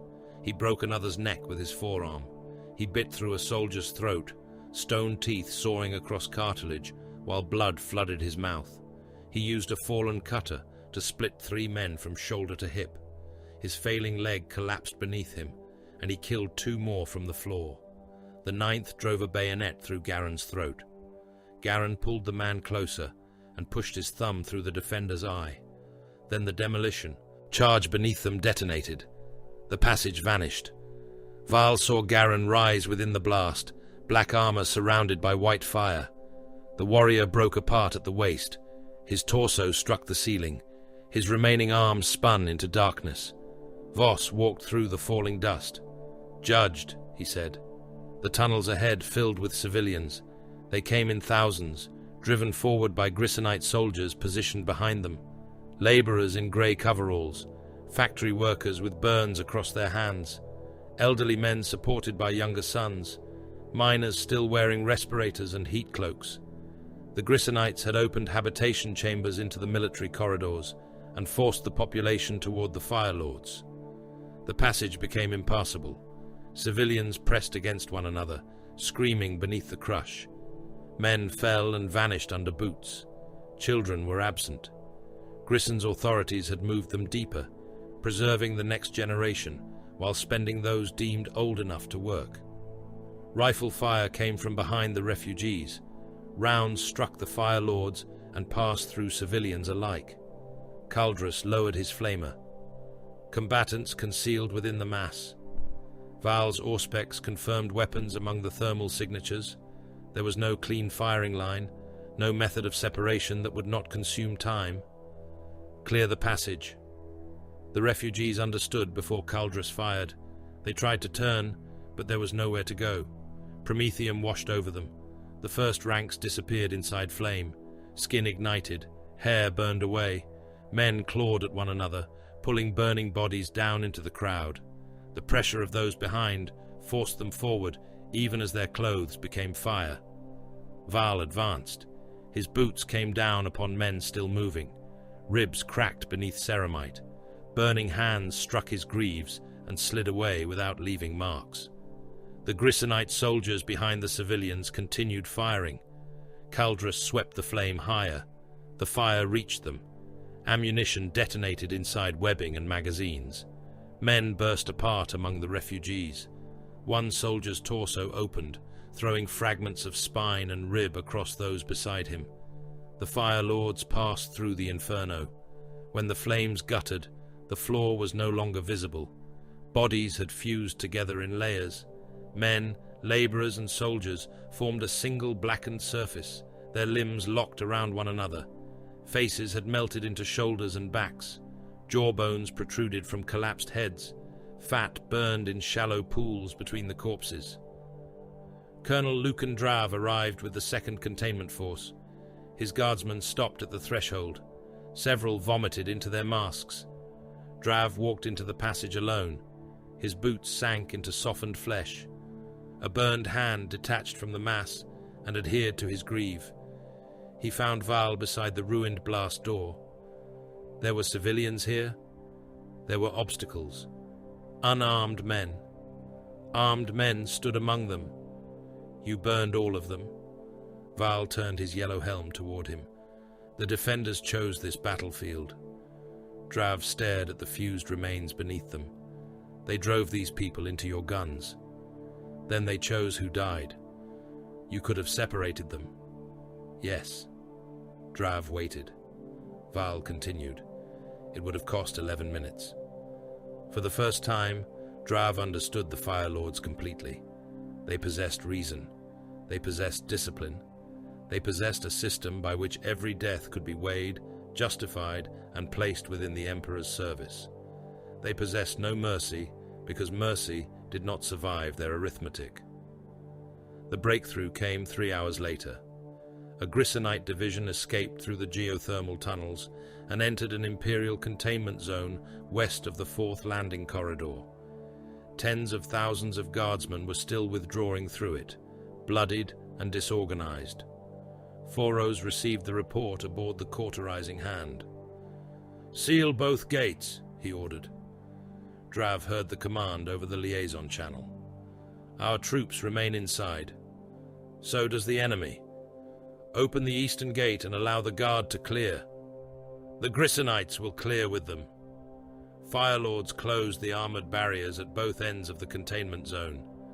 Grissonite soldiers and Imperial guardsmen found themselves trapped together inside a passage 5 kilometers long. They fought for the gates. Bayonets, rifle stocks, and entrenching tools rose and fell amid the crush. Promethium entered through ceiling ducts. Men smelled it before ignition. They began hammering against the doors. Some called upon the Emperor. Others called upon Grisson. Their fists struck the same metal. Their blood ran together across the floor. Foros gave the signal. The passage became a furnace. Those nearest the vents died first, lungs igniting as they breathed. Others collapsed beneath the mass of bodies at the gates. Heat cooked men inside armor. Eyes burst, teeth cracked, flesh slid from bone. The screaming lasted 4 minutes. Then there was only fire. Val's squad seized the first functioning command archive beneath the containment zone. Tech Marines cut through its seals and awakened dormant cogitators. Ancient data poured into Imperial systems. The map expanded. One fortress city became 10. 10 became 100, then thousands. Subterranean transit routes spread beneath every continent. Each city possessed independent reactors, water systems, foundries, seed vaults, and military stockpiles. Each could survive for years without aid from the surface. A decapitation strike would not conquer Grisson. It would only remove one head from a beast composed entirely of heads. Within a sealed archive, Val found older records, administratum cipher forms, tithe ledgers, devotional formulae written in High Gothic so archaic that his armor required several seconds to translate them. There were no demonic invocations, no marks of the ruinous powers, no Xenos contamination. Grisson had remembered the Imperium. It had simply ceased to fear it. The strategic map ignited across Foros's command chamber. 3 billion armed levies, hundreds of millions of trained soldiers, tens of thousands of fortress complexes, an entire world built to endure siege. Foros studied the projections. The light of the hololith burned across his stone teeth. "At last," he said, almost approvingly, "an offering worthy of the flame." High Castellan Othmar Ven walked beneath a mountain while his world died above him. The command galleries of Carthax descended in concentric tiers around the Hall of Continuance, each level carved deeper into black stone and reinforced with armor plate thicker than a battle tank. Officers crowded the strategium rails. Civilian logisticians carried parchment bundles between cogitator shrines. Signal adepts shouted into brass vox horns, while artillery impacts trembled through the mountain and loosened dust from the vaulted ceiling. The wounded lay wherever space remained. Soldiers with shrapnel buried in their lungs rested against ammunition crates. Men without limbs occupied the lower steps beneath tactical lecterns. A tank commander whose face had been burned away breathed through a tube pushed into the red ruin of his throat, while a medici orderly tried to separate melted uniform cloth from his chest. There were too many casualties for privacy. There were too many dead for ceremony. Ven passed among them without escort. Men attempted to stand when they recognized him. He ordered them down with a gesture. A field surgeon knelt over a young artillery officer, whose abdomen had been opened from hip to sternum. The officer's intestines had been packed beneath a sheet of stained surgical membrane. Every time the mountain shook, blood seeped through the surgeon's fingers. "Will he live?" Ven asked. The surgeon did not look up. For several minutes, the officer's eyes moved toward Ven. "Did we hold the western galleries?" "You held them," Ven said. The officer tried to smile. His body convulsed. Blood filled his mouth. The surgeon pressed both hands into the wound, but the pulse beneath them weakened and stopped. Ven continued walking. He had long abandoned the belief that Grisson could defeat the Imperium. Victory required the destruction of an enemy's ability to continue. The Imperium possessed worlds beyond counting, armies raised from populations greater than Grisson's entire civilization, and fleets whose losses were replaced by shipyards orbiting distant suns. Even if every Imperial soldier upon Grisson died, more would come. If every invading vessel was broken, other fleets would follow the astropathic trail. Grisson could not win. It could only become too expensive to possess. That had been the foundation of Ven's strategy from the beginning. The Imperium had forgotten Grisson once. It might forget the world again if conquest demanded too much blood, too many years, and too much materiel. Bureaucrats who had discovered an unpaid tithe might close the record if collecting it consumed more resources than the debt could justify. The Fire Lords threatened that calculation. They did not measure cost as ordinary commanders did. They spent lives without hesitation, including those sworn to the same throne. They burned fortifications, troops, and civilians together, reducing every moral distinction to ash. The more Grisson resisted, the more fiercely they attacked, as though defiance itself possessed value when offered to their flames. Ven entered the central gallery. The great hololith showed the planetary war as a sphere covered in wounds. Red imperial markers spread across 9 continents. Black Grissonite sigils encircled them. Whole regions had vanished beneath radiation warnings, atmospheric fire, and signal corruption. A senior prefect approached him. "High Castellan, the southern salt marches have lost communication. Cause? 3 nuclear detonations along the Caspar line. The cloud deck has been ruptured. Orbital observation shows an Imperial armor advance. How many vehicles? More than 20,000 confirmed, likely twice that beneath the storm. And ours? 17,000 combat capable. Commit the reserve." The prefect hesitated. "That leaves the Carthax approach exposed." "The enemy is already approaching Carthax from every direction. Exposure has ceased to possess meaning." Across Grisson, armies collided on a scale that defeated language. In the northern mountain chains, Astra Militarum regiments climbed slopes paved with the dead. Grissonite artillery shattered glaciers above them, releasing avalanches filled with ice, rock, and splintered corpses. Men were buried alive beneath frozen walls and excavated by comrades who found them standing upright, mouths packed with blood and snow. In the western trench continents, infantry fought across fortification belts, hundreds of kilometers deep. Trenches changed hands so often that neither side removed the dead.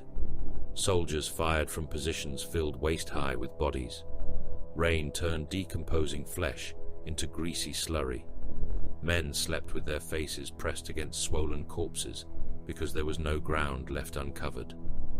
Across the salt deserts, armored formations stretched from horizon to horizon. Lehman Russ battle tanks advanced beside basilisk artillery carriers, hellhounds and troop columns, protected by Baneblade super-heavy engines.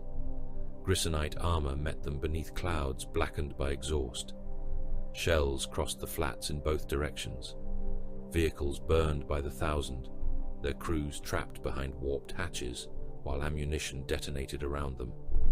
Nuclear weapons opened holes in the atmosphere. The blasts punched through cloud systems and left pillars of irradiated dust climbing toward the void. Entire divisions ceased to answer their Vox channels. Men outside the immediate detonation zones survived long enough to vomit blood, lose their hair, and watch their skin blister before medici officers classified them as unsalvageable. Casualty clerks stopped recording names. They counted formations instead. A battalion erased, a regiment non-functional, a division presumed lost. Fresh Grissonite levies rose from the cavern cities faster than the dead could be catalogued. Workers left Manufactoria with rifles pressed into their hands. Miners became infantry. Transit engineers became demolition troops. Every fortress possessed reserve populations trained since childhood to replace those who fell. Imperial reinforcement ships descended daily. Their holds opened and released new regiments into camps built over the graves of the old. The war consumed men faster than either civilization could name them. Ven studied recordings recovered from the fourth landing corridor. The picked capture shook as the operator ran. Fire filled the passage ahead. Civilians pressed against one another beneath the flames. Men clawed at walls. Laborers fell beneath the crush. Through the blaze came the Fire Lords, red giants advancing without haste, their armor untouched, while human bodies burned around their boots. The recording ended when a bolter round struck the operator. The final image showed the corridor wall painted with fragments of his face. "Broadcast it," Ven said. A propaganda officer looked toward him. "Across all civil channels?" "Across every channel. Military, industrial, refugee, emergency." The officer bowed. Ven faced the picked recorder. The lens opened. "Men of Grisson," he began. "The invaders call themselves the Emperor's Angels. You have seen what manner of salvation they bring." The recording of the burning corridor appeared beside him. "They do not come to rescue us. They do not come to restore law. They are executioners, shaped by a corpse seated upon a distant throne. They burn workers beside soldiers, the old beside the armed, the faithful beside the condemned." Ven placed one hand upon the black stone lectern. 8,000 years ago, their Imperium abandoned this world to famine, darkness, and war. We survived without them. We built without them. We buried our dead without their priests, and defended our sons without their armies. His voice hardened. Now they return to claim what they did not preserve. They demand our ore, our grain, our labor, and our blood. They call this debt. Behind him, the recording showed civilians becoming silhouettes within fire. "I call it theft." The transmission spread across Grisson. Within hours, resistance intensified. 3 industrial regions declared pacified by Imperial command rose again. Laborers murdered occupation officials with cutting torches and mining charges. Ammunition trains vanished inside tunnels believed secured. Wounded Grissonite soldiers escaped detention blocks after civilian orderlies strangled their guards with medical tubing. In the city of Vardain, Imperial banners were torn from the governor's bastion and wrapped around captured commissars before the men were thrown alive into a furnace. Every act of retaliation produced another Imperial punishment. Every punishment became another Grissonite weapon. Captain Jarek Foros watched Ven's broadcast aboard the cauterizing hand. The images reflected across his black eyes. "He understands pressure," said veteran Sergeant Acastian Val. "He understands spectacle," Foros replied.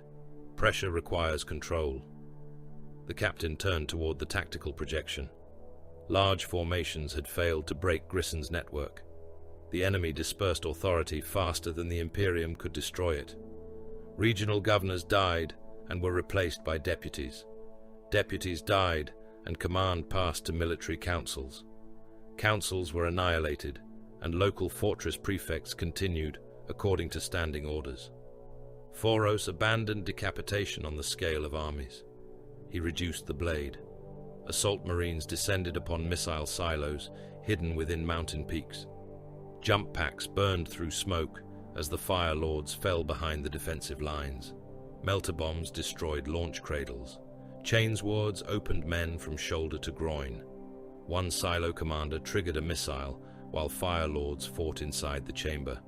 The weapon ignited in its cradle, incinerating defenders and Astartes alike before detonating against the sealed roof. Devastator squads occupied ridgelines overlooking suspected command bunkers. Multi-melters discharged beams of impossible heat through meters of stone. Armored doors became liquid. Men sheltering behind them were reduced to black outlines fused against inner walls. Tactical squads descended in drop pods upon fortress councils and relay stations. They killed governors at their desks, tore signal masters from command thrones, and burned archives before withdrawing beneath Thunderhawk cover. Every strike succeeded. Every target died. The war continued unchanged. Authority flowed around each wound. Foros studied the results without frustration. "Stop killing soldiers," he said. The order reached every Fire Lord operating upon Grisson. Kill what feeds them. The campaign changed. Promethium reserves became targets. Fire Lords penetrated storage vaults, placed charges along the containment walls, and ignited fuel stores large enough to supply continents. The resulting explosions burned for days, sending pillars of black smoke through ventilation networks and suffocating thousands underground. Water processors were destroyed. Melter weapons cut through purification engines. Chemical reservoirs were contaminated with ash, machine oil, and human remains. Fortress populations drank from emergency cisterns until sickness spread through. Habitation tiers. Food vaults burned next. Grain became flame. Preserved ration stores melted into toxic sludge. Livestock caverns filled with smoke, killing beasts and workers together. Medical manufactoria were reduced to slag, while their chirurgeons still operated inside them. Foros calculated the effect through logistics rather than grief. Hunger would force movement. Disease would overload the deep shelters. Water scarcity would drive fortress populations toward exposed pipelines and transport galleries. The Grissonites would leave their stone. Then the artillery would find them. On the slopes of Mount Vere, Apothecary Damus Rex knelt beside a dead Fire Lord, while enemy rounds struck his armor. Brother Hellion had fallen across a shattered defense step. A melter blast had opened his breastplate and burned through both hearts. What remained of his chest cavity steamed in the cold air. Rex deployed the blades of his Narthesium. Bolter fire sparked from his pauldron. He ignored it. He cut through the dead warrior's gorget seals and opened the ruined torso farther. The ribs spread beneath the force of his gauntlet. Black blood flowed across the stone. Damaged organs sagged from the wound, glistening coils and ruptured tissue sliding over the abdominal plate. A guardsman lay beside Hellion. The mortal's legs had been pulped beneath falling rock. He clutched at Rex's greave. "Lord," he gasped. "Medicae." Rex reached beneath Helion's ribs. His fingers found the progenoid gland. "Lord, please." Rex cut the organ free and sealed it inside a preservation capsule. The guardsman's hand slipped lower, leaving blood across the yellow ceramite. "I served," the man whispered. Rex moved to the second gland. Another burst struck his backpack. Warning runes flashed. He continued working until the chapter's genetic legacy was secured. When he rose, the guardsman was still breathing. Rex stepped over him. The man died watching the apothecary leave. Val returned to the cauterizing hand after the failed assault beneath the fourth corridor. His armor was taken to the forge. His weapons were cleansed. His flesh was given to Chaplain Mordain Voss. The furnace chamber had no windows and no lumen globes. Light came from the industrial fires below. Val stood naked upon an iron platform, while chains were locked around his wrists and ankles. His body bore the new wounds of Grisson. Shotgun fragments remained beneath the skin of his shoulder. Burns marked his throat where he had breathed ignited promethium. Old inferno tattoos crossed scars, reopened by the fighting. Voss suspended him above the furnace. "Name the failure." "We mistook destruction for victory." The chains lowered. Heat struck Val like a weapon. His skin reddened. Sweat became steam. The tattoos upon his chest seemed to move as the air rippled around him. "Name the weakness." "Our fire dispersed." The chains lowered again. Blisters rose across his arms and shoulders. Old scars split open. Blood emerged, hissed, and vanished upon his skin. Name the answer. Concentration. Val's secondary heart accelerated. His lungs strained against air hot enough to burn mortal tissue. He remained conscious. Voss watched from the furnace ledge. Pain is measurement. Then measure me. The chains lowered. Val's flesh blackened along his back. A blister burst across his ribs, releasing fluid that boiled before it fell. He did not scream. When Voss raised him at last, Val's head hung forward and smoke rose from his body. Chapter serfs cut away the burned skin. Voss marked the exposed flesh with fresh lines of ink, painting narrow flames that converged upon Val's hearts. Failure has burned, the chaplain said. Only purpose remains. Before the next assault could begin, an administratum prefect arrived beneath armed escort. Prefect Severus Holt carried a decree sealed by multiple sector authorities. He read it in the strategium while Foros stood before the burning image of Grisson. Exterminatus is forbidden. Grissonite human stock is assessed as physically robust, culturally disciplined, and suitable for future Astra Militarum recruitment. Mineral reserves beneath the southern continents exceed prior projections. Existing manufactoria are to be preserved where practicable. Foros said nothing. Holt continued. Sufficient population and infrastructure must survive to render compliance economically viable. Economically viable, Foros repeated. That is the decree. Foros looked toward the planet. The Imperium had denied him the simplest weapon. It had not denied him ingenuity. Forge Brother Rune. The tech marine approached, mechadendrites moving behind him. Captain, build me an armored engine capable of entering their fortress mouths. Rune's helm tilted. Required armament? Flame capable of overwhelming chemical suppressant and heat shielding. Enough pressure to fill galleries beyond direct sight. It must carry battle brothers through the breach and survive weapons positioned at point-blank range. Rune processed the demand. The existing Land Raider pattern will require extensive alteration. Then alter it. How long do I have? Foros watched Grisson turn beneath them, a world of stone that had refused to burn. Until this world learns fear. The forge had been raised inside the corpse of an imperial manufactorum. Its original name had been lost beneath shellfire and administrative neglect. The bronze dedication plates had melted during the first Grissonite bombardment, and the surviving workers remembered it only as Foundry 9. 3 production halls remained standing. Their roofs were broken, their assembly lines twisted into blackened skeletons, their machine altars buried beneath wreckage and bodies. The Fire Lords had claimed the ruin before its furnaces cooled. Thousands labored within it. Servitors dragged cables through ash thick enough to cover their ankles. Engine seers moved between gutted tanks, their red robes stained with lubricant and human blood. Chapter thralls carried armor plate, fuel conduits, and ammunition crates beneath the watch of Fire Lords' tech marines. Servo skulls drifted through the haze, their optical lenses recording every movement for judgment by the forge's newly awakened machine spirit. Incense burned before damaged cogitators. Its sweetness did little to conceal the other smells. Machine oil, melted insulation, promethium residue, burned skin. The wrecked Land Raiders had arrived with their dead still inside. Recovery crews had dragged the vehicles from the 4th landing corridor beneath artillery fire. Some bore holes melted through their engine housings. Others had lost tracks, weapons, or entire sections of hull. One had been recovered from a geothermal fissure after the molten ground hardened around it. Its crew remained sealed inside, cooked within their armor. Servitors cut open the assault ramp. A slab of blackened flesh slid out. The remains had fused together during the heat surge.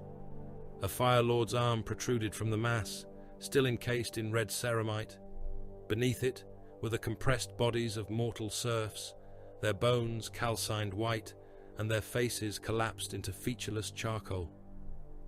Apothecary Damus Rex, waited until the dead Battle Brothers' progenoid glands had been recovered. Only then did the Forge crews begin dismantling the vehicle.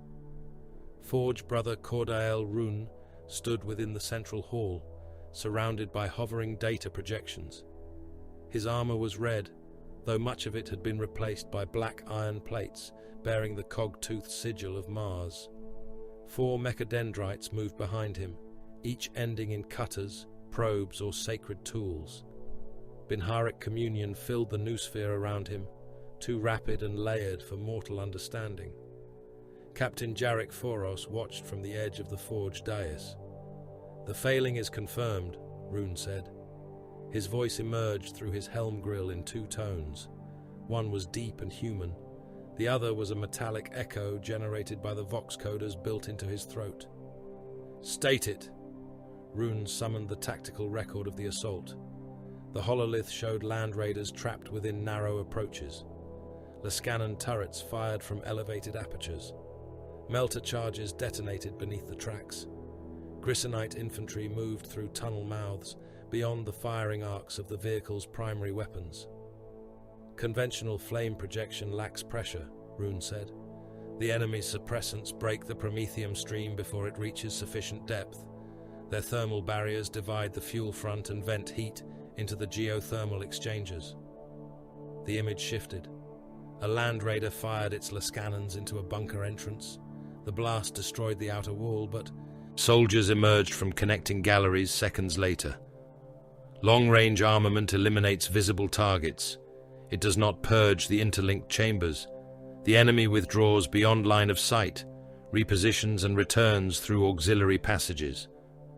The assault cannon? Effective against infantry, inefficient against recessed firing positions protected by layered stone. The solution? Rune enlarged the image of a surviving Land Raider chassis. Concentrate the flame, increase pressure, increase fuel adhesion, project burning matter beyond the first defensive chamber and through internal junctions before the enemy can seal them. Foros studied the projection. Build it. The chosen chassis had once belonged to the Land Raider Fury of Selene. Its name remained visible beneath soot upon the left flank. 3 of its crew had died during the failed assault. The 4th had survived long enough to open the ramp before his organs liquefied inside his armor. The vehicle's machine spirit had not forgiven the retreat. It resisted from the first incision. Servitors removed the Lascanon sponsons under Rune's supervision. Their cutters touched the mounting brackets, and the Land Raider's engine ignited without command. Track assemblies shrieked. The vehicle lurched forward while still chained to the maintenance cradle. A servitor disappeared beneath the right track. Its torso burst across the forge floor. Mechanical limbs spun away. The track rolled over the remaining flesh and pulled a ribbon of intestine into the drive teeth. A second servitor attempted to reach the engine cutoff. The Land Raider reversed. Its rear armor crushed the servitor against an adamantium support pillar. Bone fragments punctured the worker's chest and protruded through the stained fabric of its maintenance robe. The machine continued pressing until the body flattened and blood emerged from beneath the armor plate in a widening pool. Engine sears scattered. "Restrain the engine," shouted one of the mortal priests. Rune turned toward him. "Do not command what you have not addressed with respect." The Tech Marine stepped directly before the Land Raider. The vehicle surged against its chains. The maintenance cradle groaned. Links the width of a man's torso stretched beneath the force. Rune opened a direct noospheric channel. Binharic command burst through the forge like a storm of metallic screams. Cogitators spasmed upon their altars. Servitors dropped to their knees. Mortal engine seers clutched their augmetic ears as machine language stabbed through their implants. The Land Raider answered through its engine. A roar shook dust from the roof. Rune raised an electro-scourge. The weapon's segmented lashes ignited with blue current. He struck the forward hull. Lightning crawled across the armor. Again. Each blow carried coded rebuke. Liturgies of obedience entered the machine spirit through pain, authority, and recognition of its anger. "You were denied the kill," Rune intoned. "You were dragged from battle while the enemy endured." The Land Raider strained against its chains. "You remember the shame?" Its engine howled. "You will return." Rune drove the Scourge into the driver's vision block. Energy flooded the control systems. "You will not return as you were." The tracks stopped. The engine settled into a low, murderous growl. Rune rested one gauntlet against the hull. "Accept alteration. Receive purpose." For 9 heartbeats, the machine remained silent. Then its assault ramp lowered. The forge crews resumed their work.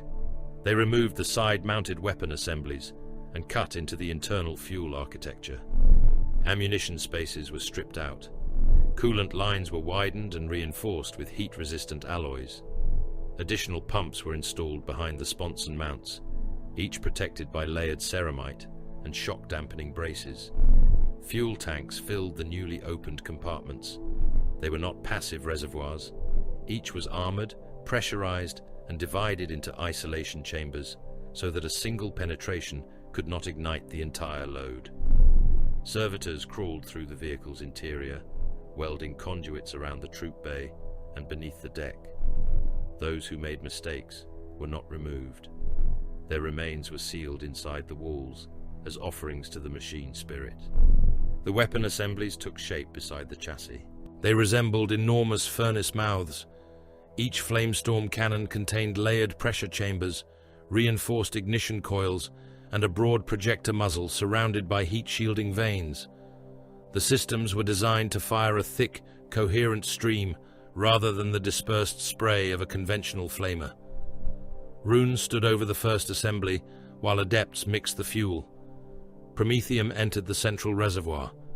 To it were added metallic powders, alchemical bonding agents, and oils distilled from industrial solvents. The final compound clung to test plates like living tar. Suppression foam covered it, but the flame continued beneath the chemical layer. When oxygen was withdrawn from the chamber, the mixture burned through its own reactive agents. A captured grysonite helmet was placed beneath the projector. The weapon fired for less than a heartbeat. The helmet vanished. A glowing outline remained upon the stone behind it. Rune examined the residue. Insufficient adhesion. The engine seer responsible lowered his head. "Forge, brother, the mixture remained active after impact. It dispersed upon the curved surface. A marginal failure." Rune's mechadendrite pierced the engine seer through the throat. The blade emerged from the back of the man's neck. Blood sprayed across the test bench. The engine seer's augmetic hands clawed at the metal tendril as Rune lifted him from the floor. Marginal failure is a phrase spoken by those who do not enter the breach. He discarded the body. Alter the compound. The frontal configuration remained intact. The assault ramp was reinforced, but not removed. Foros required heavily armed tactical squads or terminators to disembark directly into the enemy position. The troop bay was reduced by the enlarged fuel system, but still capable of carrying a full assault element. The frontal twin assault cannon remained above the ramp. Its barrels would shred anti-tank teams, firing ports and defenders attempting to close with the vehicle. A multi-melter was installed upon the upper hull, granting the prototype the means to destroy armor and fortified doors at close range. Foros walked around the unfinished machine. "It carries fewer warriors." "It delivers those warriors farther," Rune replied. "And the fuel. Sufficient for sustained engagement inside a fortress network. If the reservoirs rupture, the vehicle becomes a weapon of greater radius." Foros placed a hand upon the scorched hull. "Acceptable." The work continued without sleep. The forge's mortal laborers collapsed where they stood. Stimulant injectors returned them to consciousness. Those whose hearts failed were dragged into rendering pits, their workstations occupied before their bodies had cooled. The Fire Lords did not rest. They prayed. When the prototype's internal systems were complete, Chaplain Mordain Voss entered the forge carrying a black urn. Every Fire Lord present turned toward him. Voss climbed onto the Land Raider's hull. His skull helm reflected the furnace light. The iron flames of his Crozius rested against one shoulder. The dead returned through purpose, he said. He opened the urn. Inside lay the ash of Fire Lords slain during the failed assault. Voss moved from conduit to conduit, pressing grey powder into the seals. He anointed the fuel lines, pump housings, ignition coils, and ammunition feeds. Ash clung to his gauntlets and gathered in the seams of the vehicle. These are the remains of brothers denied completion. Let their wrath travel within you. Let their memory pass through every flame. The Tech Marines began the activation canticles. Binharic prayers rose with the drone of reactors and the hammering of forge machinery. Chapter thralls dragged captured Grissonite banners beneath the vehicle. The cloth bore fortress sigils, regimental honors, and names of cities still resisting. Voss ignited them. The banners curled into flame. Smoke climbed into the Land Raiders' open filtration vents. Internal fans drew it through the troop bay, engine chamber, and command systems. "This is your first breath," Voss said. The prototype's engine turned once, then stopped. Rune connected a identity incomplete. Foros looked toward the test bunker built at the far end of the Forge Valley, then granted an enemy. The bunker had been assembled from captured Grissonite stone, thermal, barriers and suppression systems. Its internal chambers copied the designs recovered from the command archives. Corridors twisted beyond the direct line of the firing apertures. Armored doors separated each gallery. Hundreds of prisoners waited inside. Some were Grissonite soldiers captured during tunnel assaults. Others were Imperial deserters sentenced by commissarial decree. Their restraints had been removed. Weapons without ammunition lay scattered among them, encouraging the illusion that resistance remained possible. Servo skulls recorded the test from reinforced alcoves. A Grissonite captain stood behind the first barrier. Burns covered one side of his face. He watched the prototype advance through the outer gate. "What is it?" asked an Imperial deserter. The captain listened to the engine. "A confession." The Land Raider halted before the bunker. Its flamestorm cannons rotated. Inside, chemical suppressors activated. Foam flooded the forward chambers. Thermal barriers sealed. Run raised one hand. "Fire." The twin projectors discharged. Dense promethium streams struck the apertures with the force of industrial cutters. Flame punched through the suppressing foam.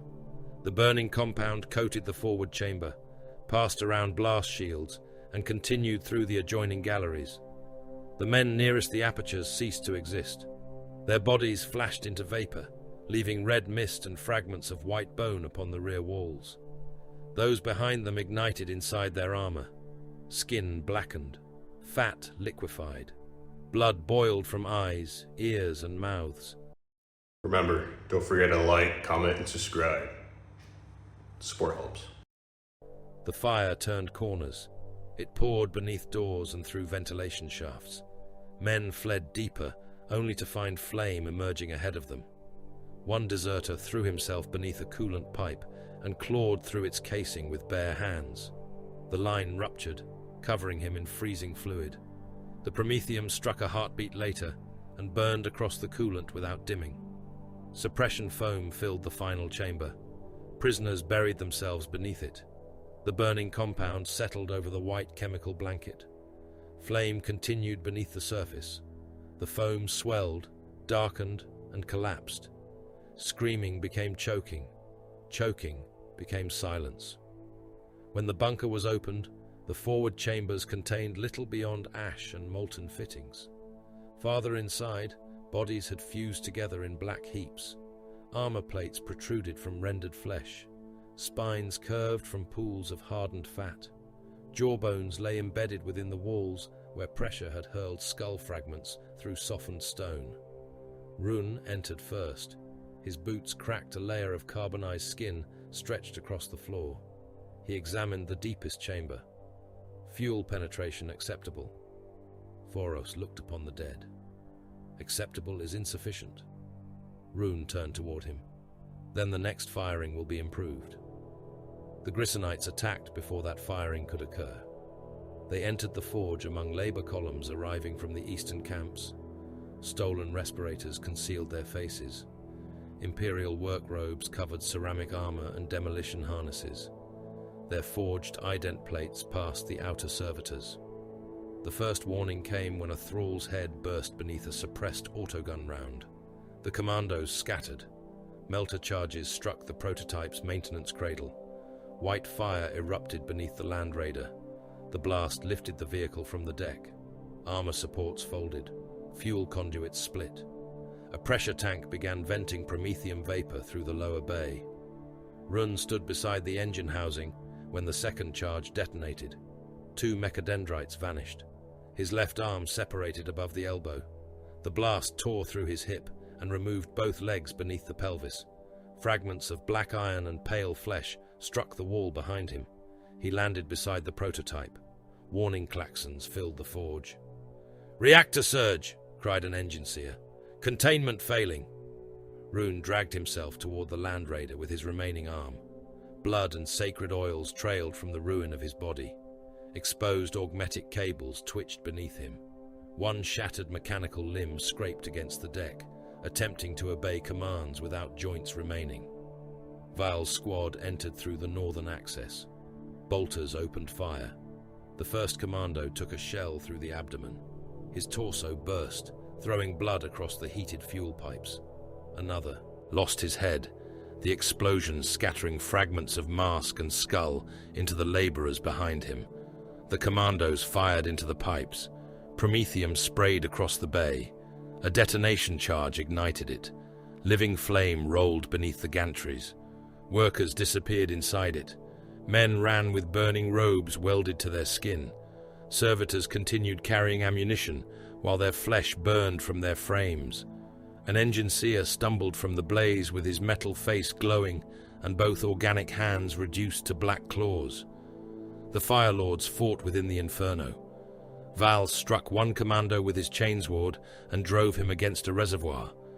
The blade opened the man from hip to shoulder. Loops of intestine wrapped around the moving teeth and sprayed across Val's breastplate. Caldrus fired his flamer into the commandos, despite the fuel burning around them. 3 men vanished behind a wall of orange light.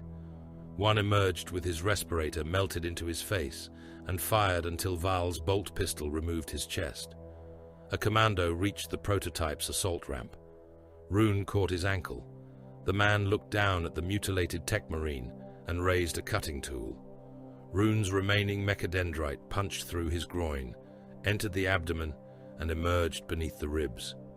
The tech marine dragged the screaming man downward and crushed his skull against the track housing. The reactor warning rose in pitch. Rune reached the forward access shrine. His remaining hand tore open the panel. He pulled a data spike from his armor and drove it into the exposed socket beneath his own breastplate. The other end entered the Land Raider's control nexus. Machine and warrior became one. The prototype's pain flooded him. Broken restraints, damaged pumps, burning conduits. Rage. Rune answered in Binharik. Awaken. The engine turned. Flame filled the lower forge.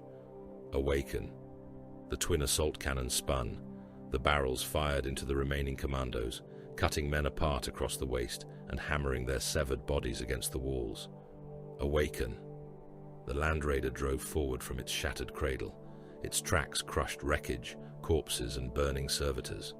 The engine's roar overwhelmed the alarms.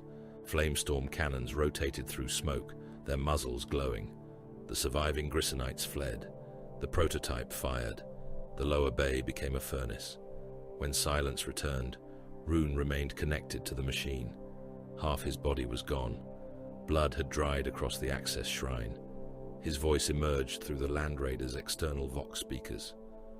Identity achieved. Foros approached through the flames. What name has it chosen? Rune looked into memories older than the Imperium, fragments preserved within forbidden Terran archives. Prometheus, the bearer who brought fire to mankind. The blackened vehicle idled before them, its engine shaking the forge. Foros studied it. This one, he said, will bring it back. Fortress Halbrecht had survived 3 Imperial assaults and learned nothing from them. It remained embedded within the black escarpment above the Sable Plain, a geometric wound cut into the mountain. Its outer bastions rose in tiered slabs of armorcrete and vitrified stone.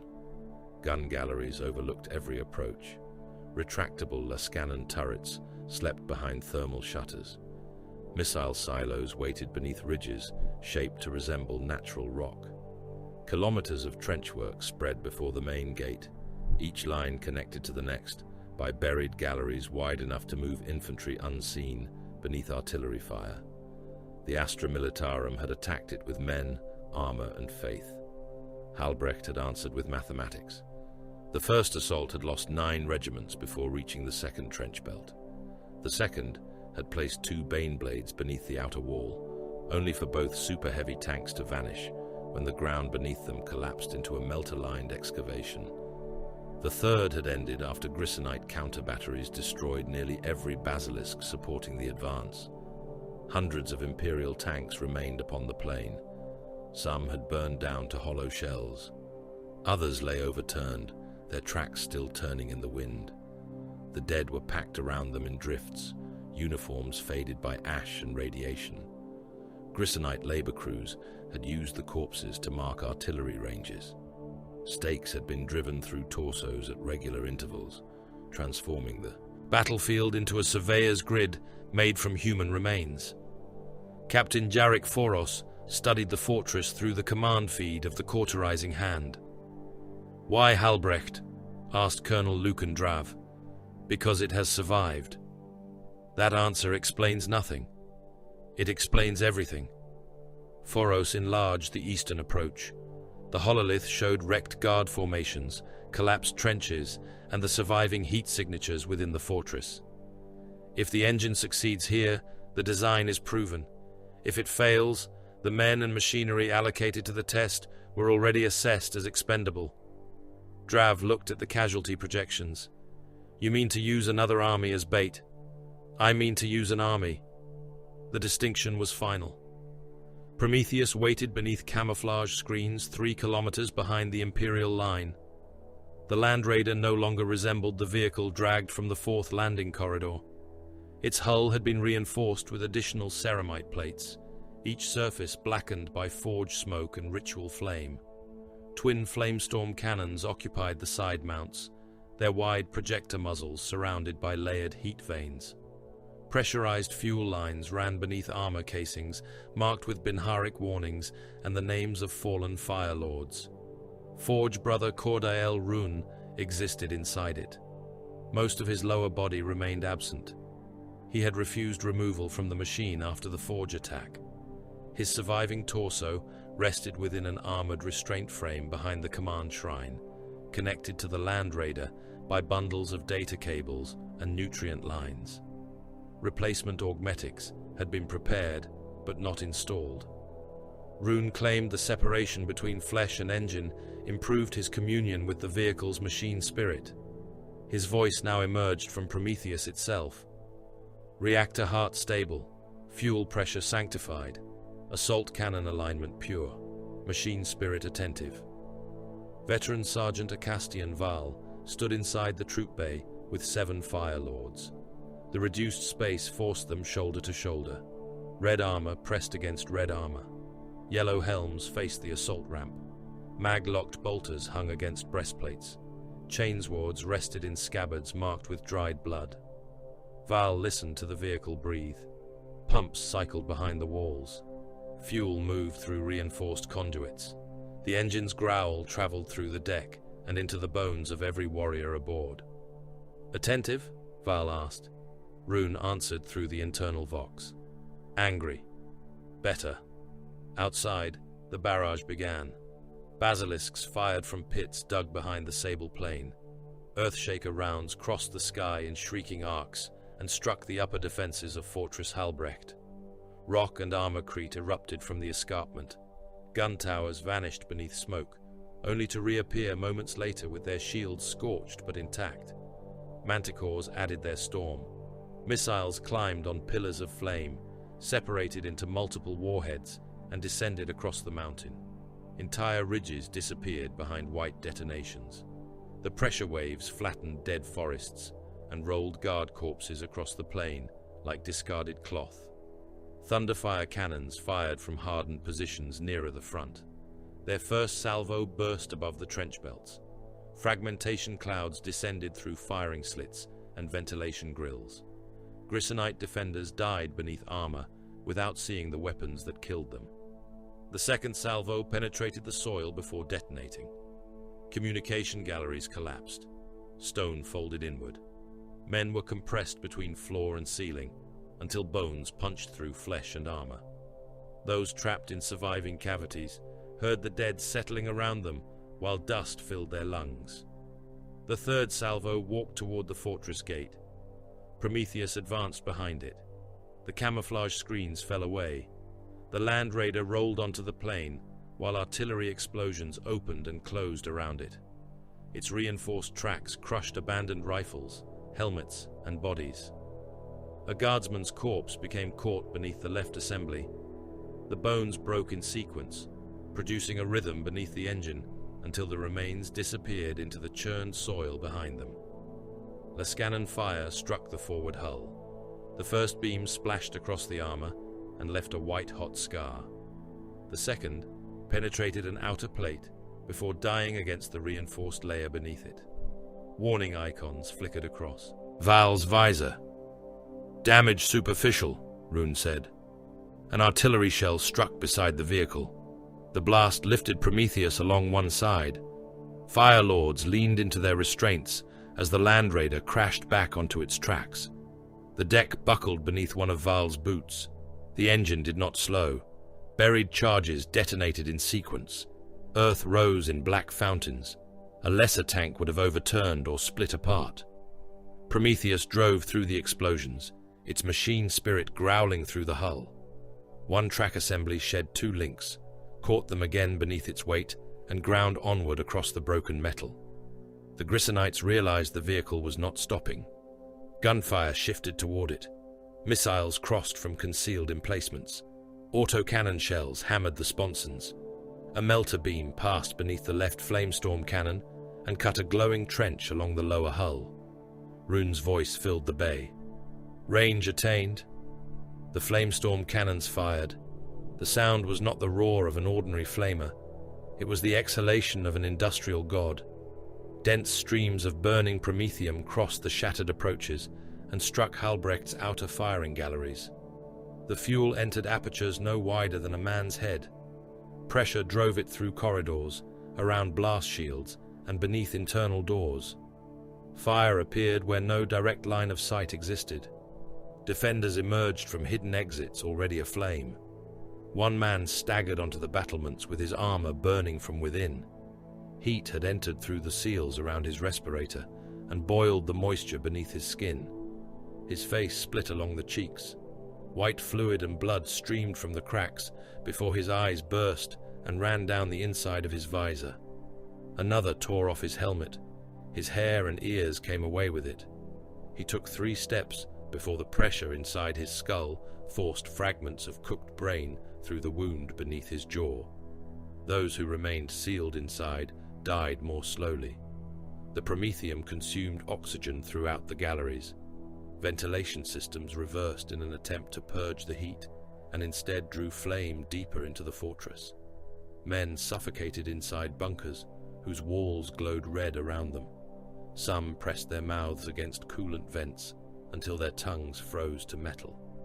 Others battered against internal blast doors, while the air thinned and their lungs collapsed. Prometheus reached the first trench line. Its assault cannon opened fire. The rotating barrels filled the trench with a continuous storm.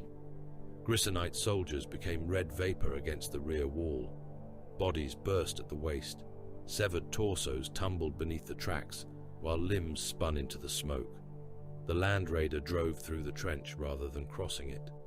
Its weight collapsed the revetments. Men beneath the hull were pushed into the soil until their bodies flattened and burst. Blood sprayed from beneath the track guards and painted the lower armor in broad dark sheets. Val watched through the external feed. The weapon holds. It improves, Rune replied. Prometheus fired again. Flame entered the secondary galleries. Ammunition cooked inside magazines. Explosions traveled through the fortress in a chain, hurling armor plates from the mountainside. Firing positions became furnace mouths. Defenders leapt from parapets to escape the heat and shattered upon the rocks below. The main gate opened. Grissonite assault teams emerged beneath suppression foam. They carried melter charges against their chests. Their helmets displayed no unit markings. Their armor had been stripped of anything that might catch fire or impede movement. They did not fire. They ran directly toward Prometheus. The assault cannon cut them apart. The first rank vanished beneath the stream. Detonation harnesses exploded among the second, throwing burning limbs across the plain. One man reached the hull and pressed his charge against the right sponson. A fire lord atop the vehicle caught him by the neck. The battle brother lifted the man from the ground, crushed the vertebrae between his fingers, and held the corpse away from the hull when the charge detonated. The explosion tore off the fire lord's arm and showered the upper armor with fragments of both bodies. The warrior remained standing. His severed limbs spun into the trench below. He looked at the smoking stump, sealed it with emergency foam, and resumed firing his bolt. Pistol! Prometheus entered Halbrecht's outer gate. Flamestorm fire filled the passage. The suppression systems failed instantly. White foam became burning sludge. Defenders hidden behind firing steps ignited before they could discharge their weapons. Flesh peeled from their hands as they clawed at release catches. Men collapsed in heaps, their armor fused together by heat. The assault ramp lowered. Val's squad emerged through flame. Their red plate moved inside the inferno like armor heated in a forge. Bolters fired in controlled bursts. Every shot detonated inside a body. One defender's chest disappeared, leaving his head and arms to fall into the burning cavity where his torso had been. Another was struck through the pelvis and folded backward as bone fragments burst from his spine. Val drew his chainsword.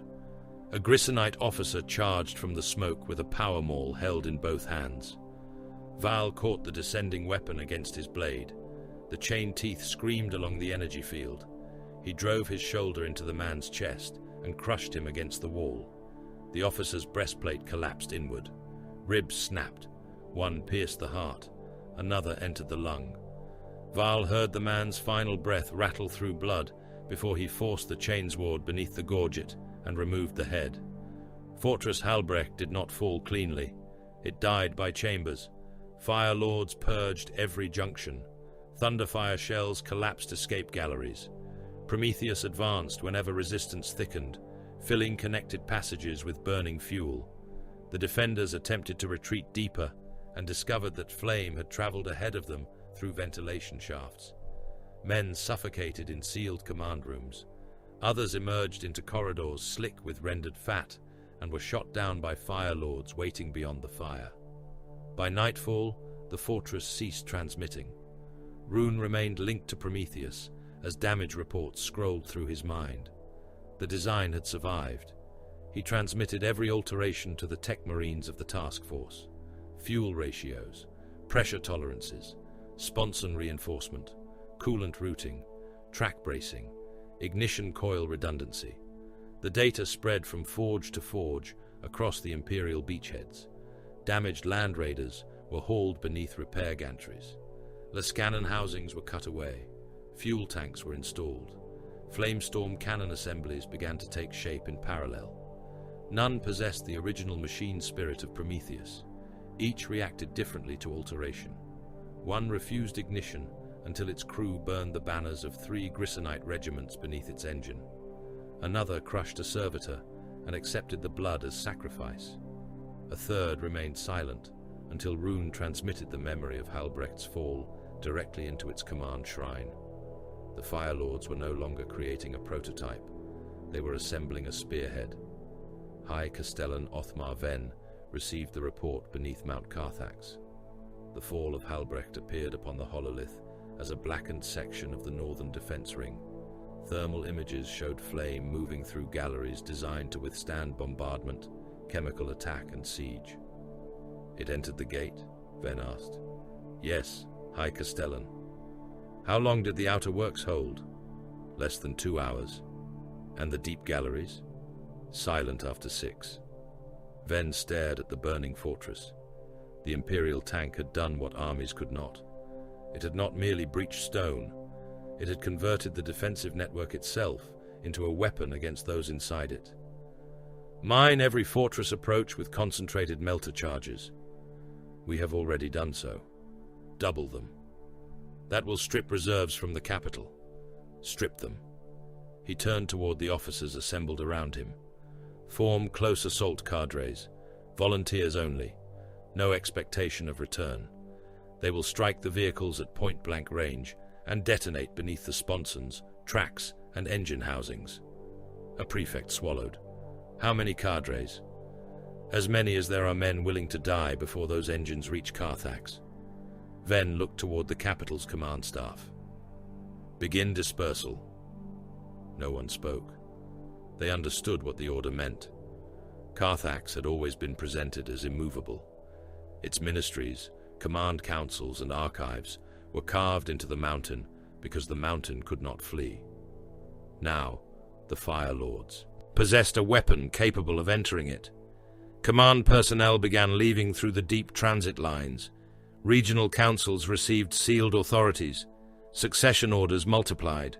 False headquarters were stocked with officers and vox servitors. Ven remained within Carthax, but he no longer believed its walls could preserve him. Foros prepared the advance toward the capital. The guard would open it. Tens of millions of soldiers assembled across the western approaches. Regiments stood in ranks beneath artillery smoke. Lehman Russ companies formed armored wedges. Baneblades advanced to the front, their turrets carrying battle cannons large enough to shatter hab blocks. The plan circulated under the designation of a general offensive. It was not. The soldiers would assault across open ground and draw Grissonite reserves toward them. Their deaths would conceal the movement of the Fire Lord's armored spearhead through the northern ash valleys. Colonel Drav studied the attack schedule. They will know this is a diversion. Eventually, Foros said, you have assigned no withdrawal corridor. They will hold until relieved. By whom? Foros did not answer. The Fire Lords gathered before the armored column. Chapter thralls repainted damaged plate with fresh red pigment mixed with blood taken from the battlefield. Warriors sharpened their stone teeth upon whetstone blocks. Each swallowed a measured mouthful of promethium and held it beneath the tongue without flinching. Val stood bare-chested before an armor rack. New tattoos covered the burns left by his trial. He added the names of the brothers lost since the invasion began. Garin, Hellion, Sarak, who had finally died upon an apothecarian slab after refusing sedation. Each name became a narrow flame, curling inward toward his hearts. Chaplain Voss addressed the assembled Fire Lords. Fire does not distinguish the guilty from the innocent. His Crozius rested against the deck. The weak call this cruelty because they misunderstand judgment. Judgment has already been made. Grisson resisted the Emperor. Therefore every soldier, every city, every bloodline, every memory, and every unborn future sustaining that resistance is lawful fuel. The warriors struck stone teeth together. Sparks moved through the chamber like fireflies. Voss raised his Crozius. We are not here to discover innocence. Flamers ignited along the assembly line. We are here to reveal ash. Prometheus led the column. Land raiders followed behind it, some carrying newly mounted flamestorm cannons, others retaining lascannons for the destruction of armor. Predators advanced on the flanks. Vindicators rumbled beside siege shields scarred by earlier assaults. Recovery vehicles, ammunition carriers, and tech marine transports filled the intervals. Above them, the sky was crowded with artillery contrails. Thunderhawks screamed through smoke. Drop pods waited in orbit. Millions of guardsmen advanced on either side of the armored route, broad formations visible from the mountains as deliberate offerings. Grissonite guns opened upon them. The planes disappeared beneath explosions. Men died by the thousand in the first minute. Armor columns burned. Baneblade cannon answered, punching holes through distant ridges. The guard continued forward because commissars walked behind them and because there was no space left to retreat through the mass. Prometheus entered the northern Ash Valley. For 1 hour, nothing opposed it. Val watched the mountain walls through the external feed. Too clean, he thought. Run's voice entered the troop bay. Subsurface anomalies. The ground dropped. Charges detonated beneath the entire column. The valley floor collapsed into a prepared canyon. Land raiders slid sideways through falling stone. Predators overturned. Vindicators disappeared beneath collapsing shelves of rock. The mountainsides opened. Armored shutters withdrew to reveal batteries arranged in tiers. Lascannons, melter projectors, missile racks, and anti-tank guns fired together. The canyon became white fire. Prometheus vanished beneath smoke, explosions, and falling stone. Val's visor filled with warning runes. Then every rune died. The Vox fell silent. Prometheus had fallen farther than any land raider was meant to fall, and had refused to die. It lay at the bottom of the artificial canyon beneath a slope of broken armor, shattered rockcrete, and men who had ceased to resemble men. One side of its hull had split along a weld seam. The right track hung loose across the rubble. 3 adamantium links twisted almost beyond recognition. Burning promethium leaked from ruptured feeder lines and ran beneath the vehicle in bright streams, igniting corpses trapped under the glacis. The engine continued to turn. Its growl came irregularly, interrupted by grinding impacts from stones caught inside the damaged track assembly. Exhaust rolled from the rear vents in black clouds. Warning klaxons screamed throughout the troop bay. Red runes covered Val's visor, reporting failures faster than his armor could dismiss them. Brother Caldrus hung from one restraint by a broken shoulder. Another Fire Lord lay beneath the assault ramp with a fractured helmet and blood filling his gorget. The warrior's life signs remained active. Val tore free of his restraint. Report. Fuel pressure unstable, Caldrus answered. Port weapon responsive. Starboard weapon spirit silent. The Land Raider shifted beneath them. Something struck the hull from above. A boulder the size of a chimera rolled across the roof and crashed against the canyon floor. Grisonite anti-armor fire continued descending through the dust. Lascannon beams cut white lines across the rubble. Melter blasts turned stone into glowing liquid. Shells burst against wrecked vehicles that had fallen with Prometheus, detonating ammunition stores and throwing burning pieces of armor through the canyon. The internal Vox remained dead. Then a voice entered through the machine channel. Prometheus, attend. Forge Brother Cordale Rune spoke from the command vehicle positioned above the collapse. His mutilated body had been transferred after Halbrecht into an armored control cradle aboard the siege carrier Furnace of Doctrine. From there, bundles of noospheric relays connected his mind to the prototype. The ambush had severed most of them. One remained. Rune's signal crawled through the damaged machine spirit like current through exposed nerves. "You are not broken," he said. "You are obstructed." Prometheus answered with a roar. The engine surged. The loose track snapped tight for an instant, then slipped again. "Do not retreat," Rune commanded. "There is no rearward path. Ascend." Val opened a narrow external feed. The canyon wall ahead had collapsed into a slope of wrecked Imperial armor. Predators lay across one another, with their turrets torn away. Rhinos had rolled onto their sides. A Vindicator rested nose downward, its siege shield buried in the rubble, and its crew still transmitting weak distress signals through the emergency channel. Prometheus could not climb stone alone. Rune understood. All recoverable vehicles advanced to the breach. A surviving Land Raider responded from behind the collapse. "We cannot reach the prototype." "Then build a road." Fire Lords moved among the wrecks, while Grisonite guns fired from the canyon walls. Immobilized predators were pushed into the broken ground. Damaged rhinos were dragged by recovery cables until their hulls formed a crude ramp. Some still contained wounded crewmen. A rhino commander struck the inner hatch with one gauntlet as his vehicle slid toward the slope. Machine disabled. Crew alive. Rune's reply carried no hesitation.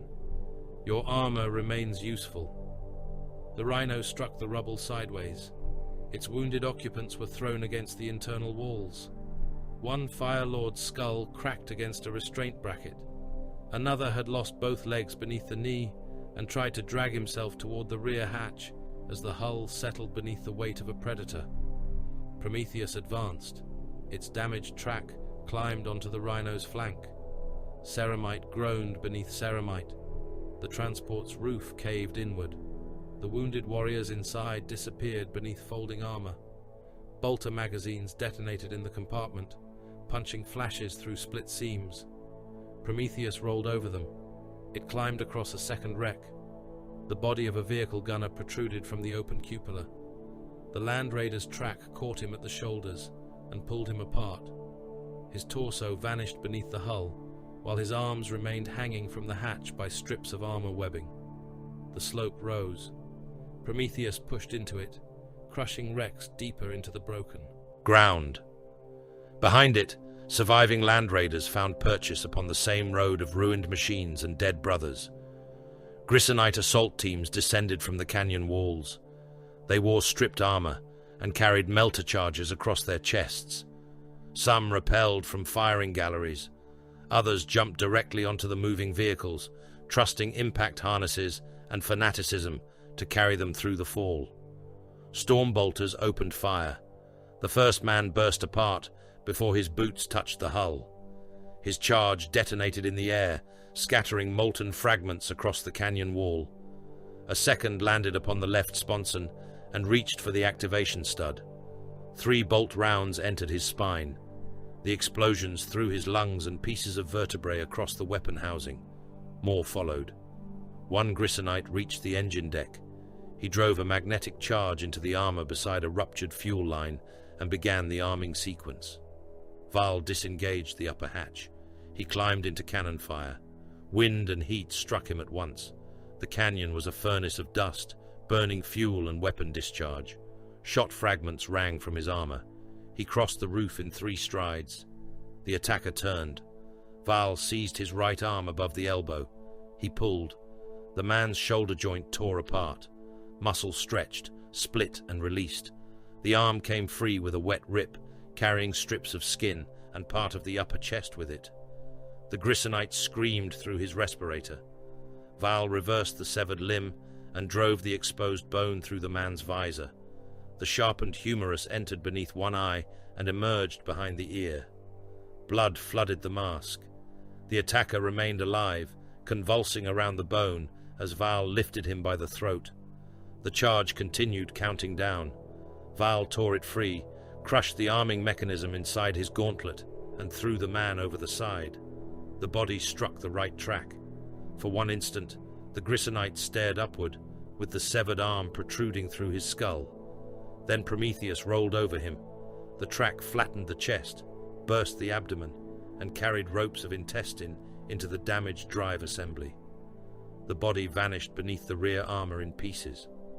Val returned through the hatch. Continue. Prometheus reached the upper lip of the canyon. Its forward armor pushed through the last barrier of rubble and entered the enemy gun line. The assault ramp dropped. Fire Lords charged into smoke and cannon fire. Bolters fired in disciplined bursts. The first Grissonite weapon crew died before they could turn their Lascannon. One shell entered the loader's chest and detonated beneath his breastbone. His torso opened across the weapon carriage. Another round struck the gunner through the jaw and exploded inside his skull, painting the aiming controls with teeth, tongue, and brain matter. Val led his squad into the nearest bunker. The entry passage was too narrow for formation fighting. They advanced in pairs. Caldrus burned the first chamber. Val entered through the flame. A defender stumbled from behind a partition with both hands raised. His skin had peeled from his face and hung beneath his chin in black strips. Val crushed him beneath one boot. The skull broke first. The body collapsed lower as Ceramite forced bone through the throat and into the chest. Another Grisonite fired from a side alcove. The round struck Val's pauldron. He answered with his chainsword. The blade entered at the hip. It passed through the pelvis, abdomen and lower ribs before leaving beneath the opposite arm. The man came apart in two uneven sections. His upper body struck the wall. His lower half remained standing for a heartbeat, while loops of intestine spilled across the floor. Room by room, the Fire Lords cleared the gun line. Wounded defenders received no final rites. Those who moved were stepped upon or shot. One man lay against a bunker wall, clutching the ruin of his abdomen.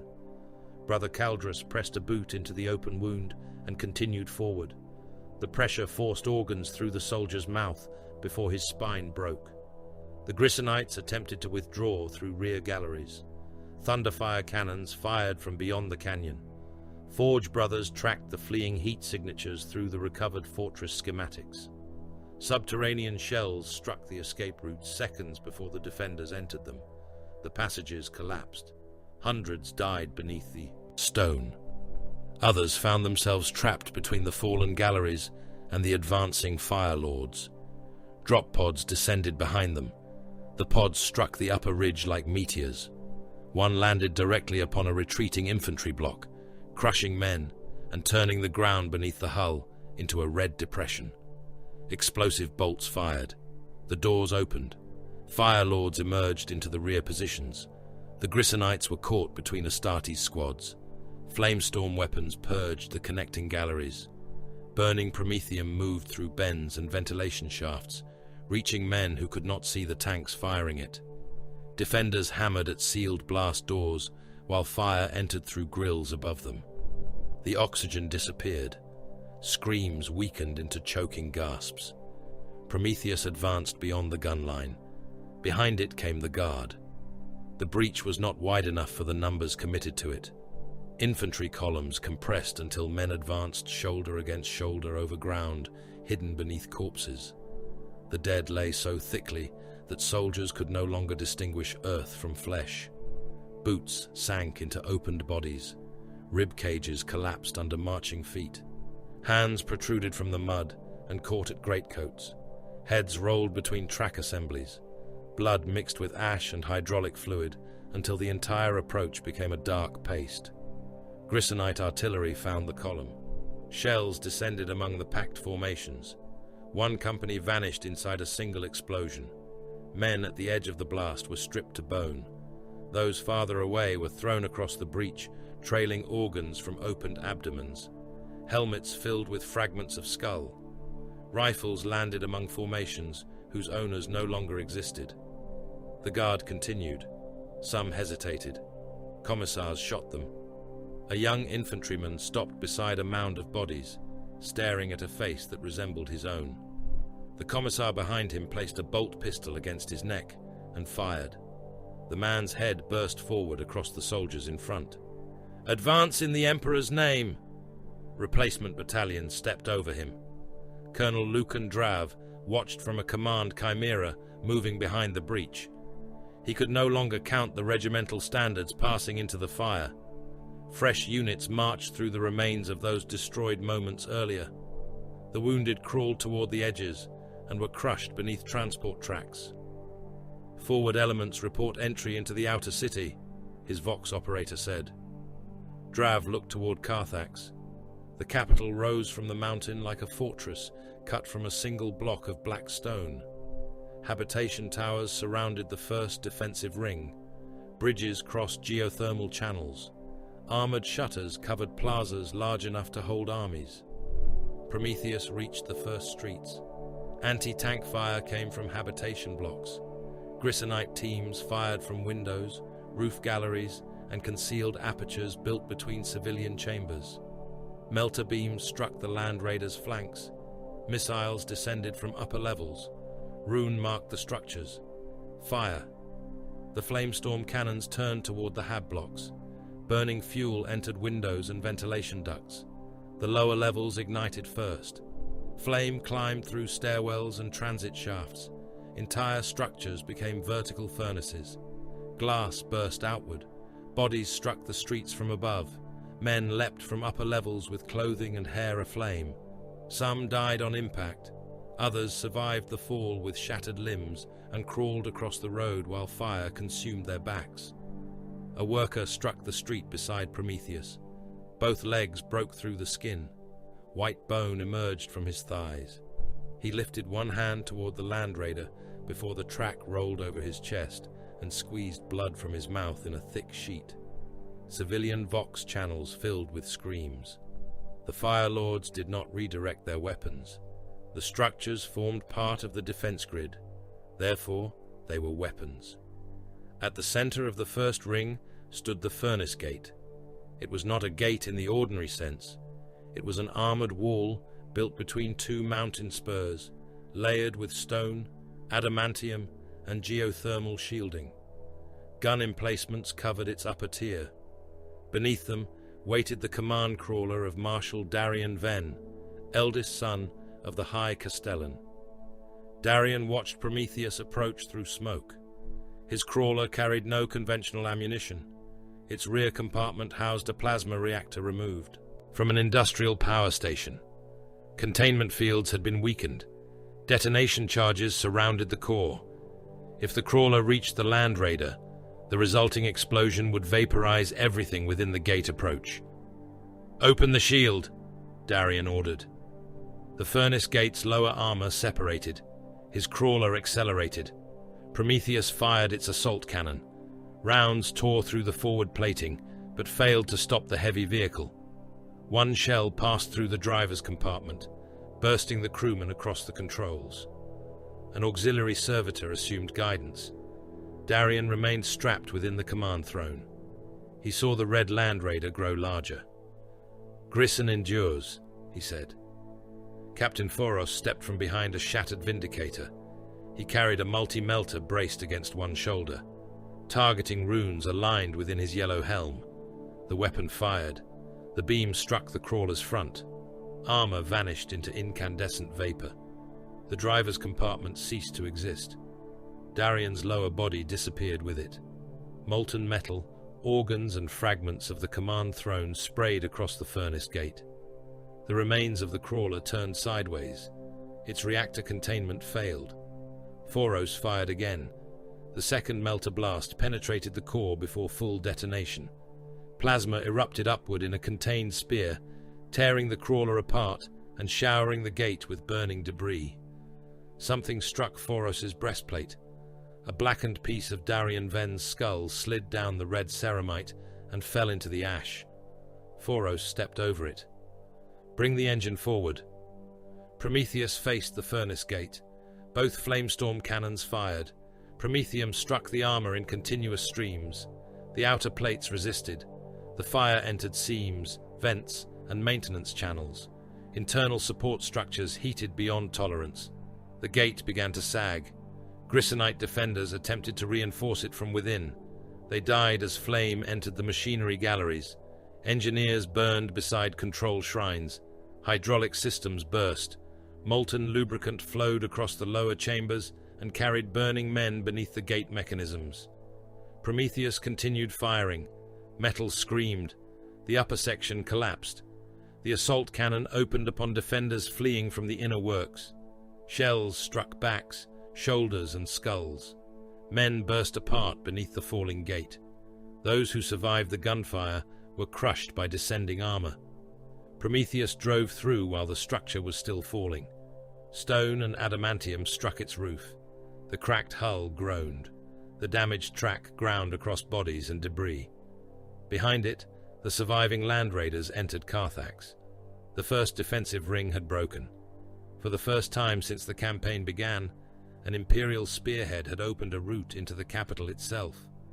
High Castellan Venn watched the Furnace Gate disappear from the hololith. His son's command signal died with it. He stood in silence for 3 heartbeats. Then he activated the final defense.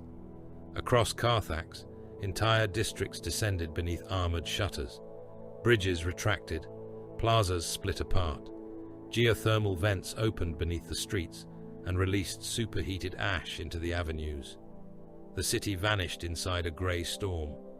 Thousands of concealed batteries rose from beneath habitation blocks, hospitals, manufactoria, and shelters. Their first coordinated salvo struck the Imperial columns, entering through the ruined gate. Prometheus disappeared within the ash. Lascanon fire crossed the streets. Artillery began to fall. The Fire Lords had entered the capital. Carthax had become a weapon.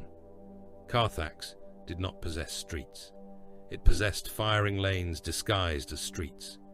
The avenues radiating from the shattered furnace gate had been measured by Grissonite engineers generations before the Imperium returned. Habitation towers leaned over them at calculated angles. Transit bridges crossed them at heights chosen for plunging fire. Drainage culverts opened into buried troop galleries. Every plaza concealed armored shutters, retractable gun pits, and demolition vaults large enough to swallow entire columns. The Fire Lords had breached the capital. The capital began closing around them. Prometheus moved beneath a storm of superheated ash.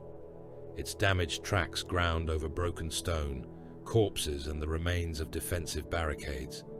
Flamestorm fire licked across its blackened hull, where ruptured lines continued to leak.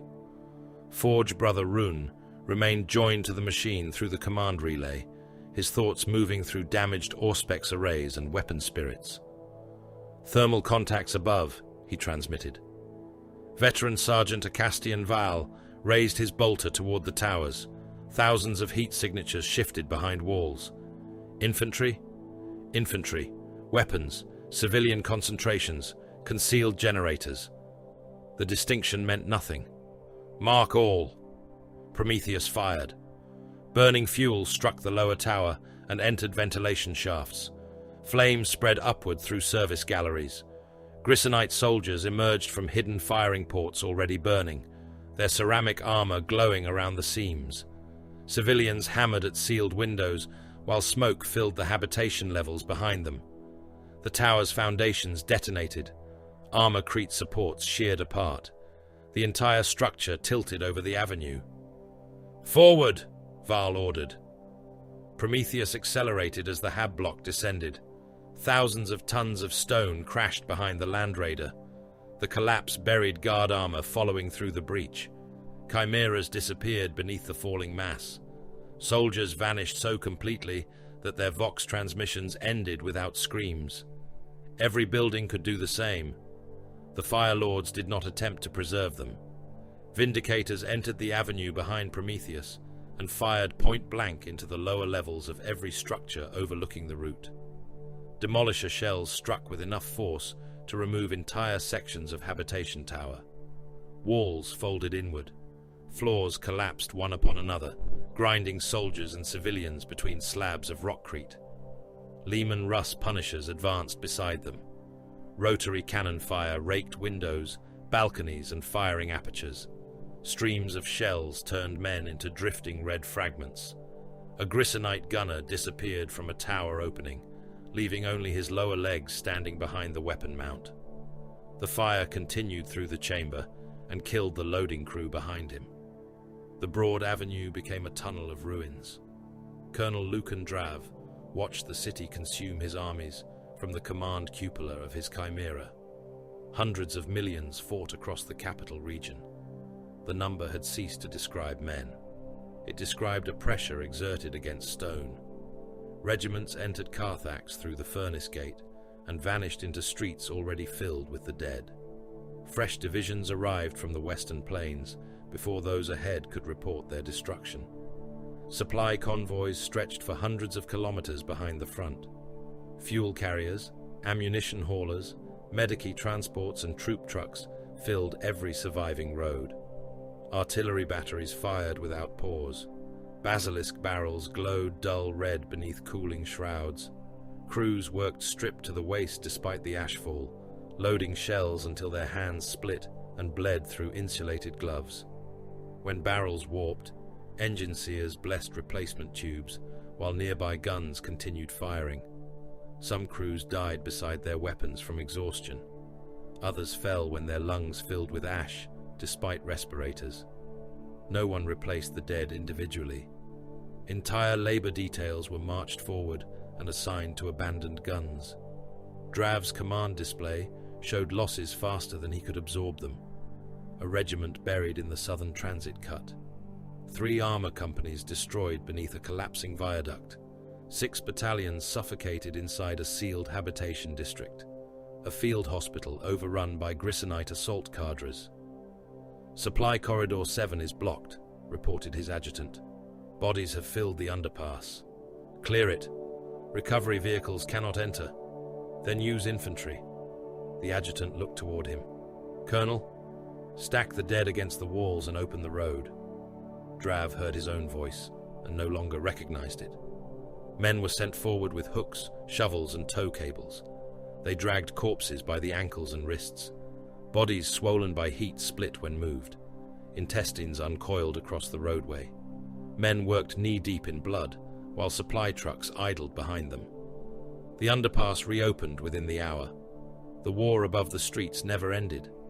Thunderhawks flew between burning towers, their wings passing within meters of stone. Imperial Navy fighters descended from the cloud deck to hunt Grissonite interceptors rising from hidden shafts. Aircraft crossed one another at impossible speed, exchanging cannon fire among habitation spires crowded with civilians. A Grissonite fighter exploded above the eastern quarter. Its burning engine struck a manufactorum roof and passed through 6 floors before detonating in a labor hall. Thousands died beneath the collapse. A Navy Lightning lost 1 wing to auto-cannon fire and spun into an Imperial artillery park. The resulting fuel fire ignited stacked Earthshaker shells. Explosions traveled along the battery line, throwing gun barrels and pieces of crewmen across several kilometers.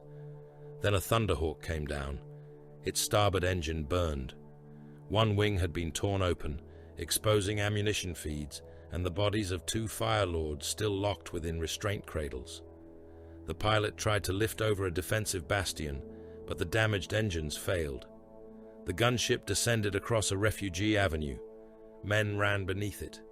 The Thunderhawk struck the column lengthwise. Its armored belly crushed hundreds before the first impact tore it apart. Bodies disappeared beneath the hull and erupted from either side as flattened masses of flesh and bone. The gunship continued forward, scattering burning refugees until it struck a cathedral-sized bastion. The bastion's outer wall collapsed.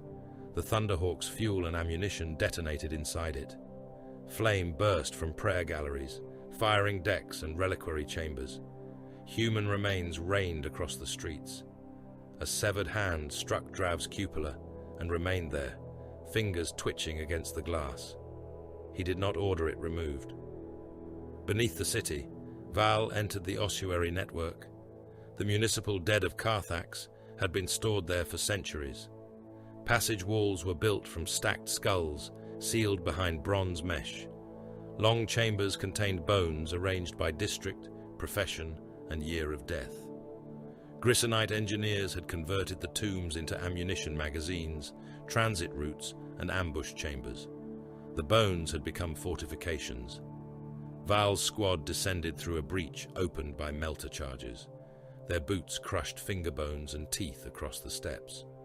Auspec's returns flickered beneath the density of mineralized remains. Movement below, Caldras said. Living?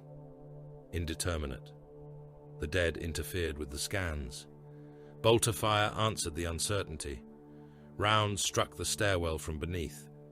Brother Malcor took 3 impacts across the chest. 1 penetrated the armor seal beneath his right arm and detonated inside his thoracic cavity. He stumbled but remained upright. Blood flowed through his armor joints. Wound?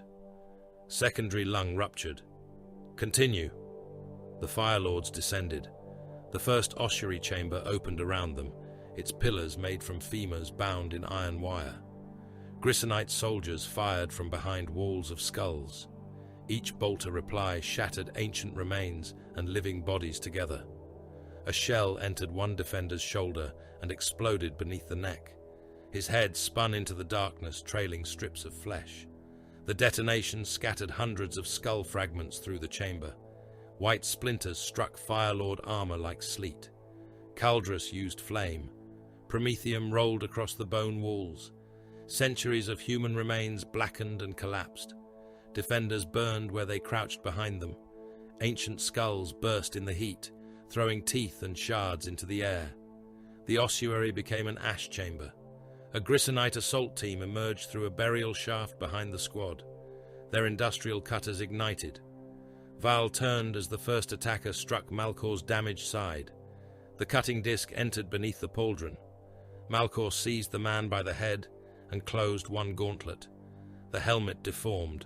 The skull inside cracked. Blood poured through the respirator grill. Malkor continued squeezing until bone fragments pierced the throat from within. Another defender leapt upon Caldrus. Val fired once. The bolt round passed through the attacker's spine and detonated inside his abdomen. The lower body burst across Caldrus's backpack. The upper body remained hooked around his shoulders by both arms. Caldrus tore it free and threw it into the fire. The lights died. Every lumen strip across the ossuary extinguished at once. The ventilation fans slowed. Darkness settled with the weight of Earth. Firelord vision changed immediately. Thermal outlines appeared across Val's lenses. Low light enhancement defined the corridors in cold shades. Hundreds of bodies glowed beyond the burial walls. Too many. The Grissonites had learned. They ignited civilians within adjoining chambers and rolled burning machinery into the galleries. Heat flooded the auspex. Men concealed themselves behind the thermal glare of bodies, engines, and open fires. Caldrus tracked a bright mass ahead. Multiple signatures. Fire. Bolters struck the heat source. A burning cart exploded. Civilians chained around it vanished beneath the blast. Grissonite soldiers concealed behind them opened fire. Rounds sparked from Val's breastplate. The Firelords answered by shooting every thermal mass large enough to hide a weapon. Burning civilians died beside soldiers. Boilers ruptured. Workers sheltering near machinery were torn apart because their heat merged with the engines. The darkness ceased to protect anyone. Above them, the lower city began to poison itself. High Castellan Ven authorized the release from the Hall of Continuance. Industrial compounds entered ventilation systems beneath the western districts. Vapors used for ore refinement mixed with refinery acids and caustic waste. The first clouds were colorless. Guardsmen marched into them without warning. Men began coughing. Then blood appeared. Lung tissue dissolved from within. Soldiers tore away respirators and vomited strips of pink flesh into their hands. Others drowned standing upright, their airways filling faster than blood could leave their mouths. A platoon entered a transit tunnel and never emerged. Recovery teams found the men piled against the sealed doors. Their bodies appeared unmarked until moved. Blood poured from their noses, mouths, and eyes. Chests collapsed beneath light pressure because the tissue inside had become liquid. The Firelords remained functional within sealed plate. Their armor filters screamed warnings but held. Evacuation routes did not. Refugees, wounded guardsmen, and supply troops crowded into uncontaminated passages until the pressure of bodies became lethal. Men suffocated beneath the weight of those behind them. Medici servitors rolled over the fallen because their programming recognized blocked routes, but not individual lives. Drav opened the command channel. Captain Foros, the western districts are chemically compromised. We require armored evacuation corridors. No. Millions remain inside. The exits are contaminated. We can purge them. You can divert armor and engineering crews from the advance. Yes. Then you will not. Drav looked across the hololithic map. Those districts contain 4 Imperial divisions. They contain enemy formations as well. They are dying. Then containment has begun. Foros ordered the districts sealed.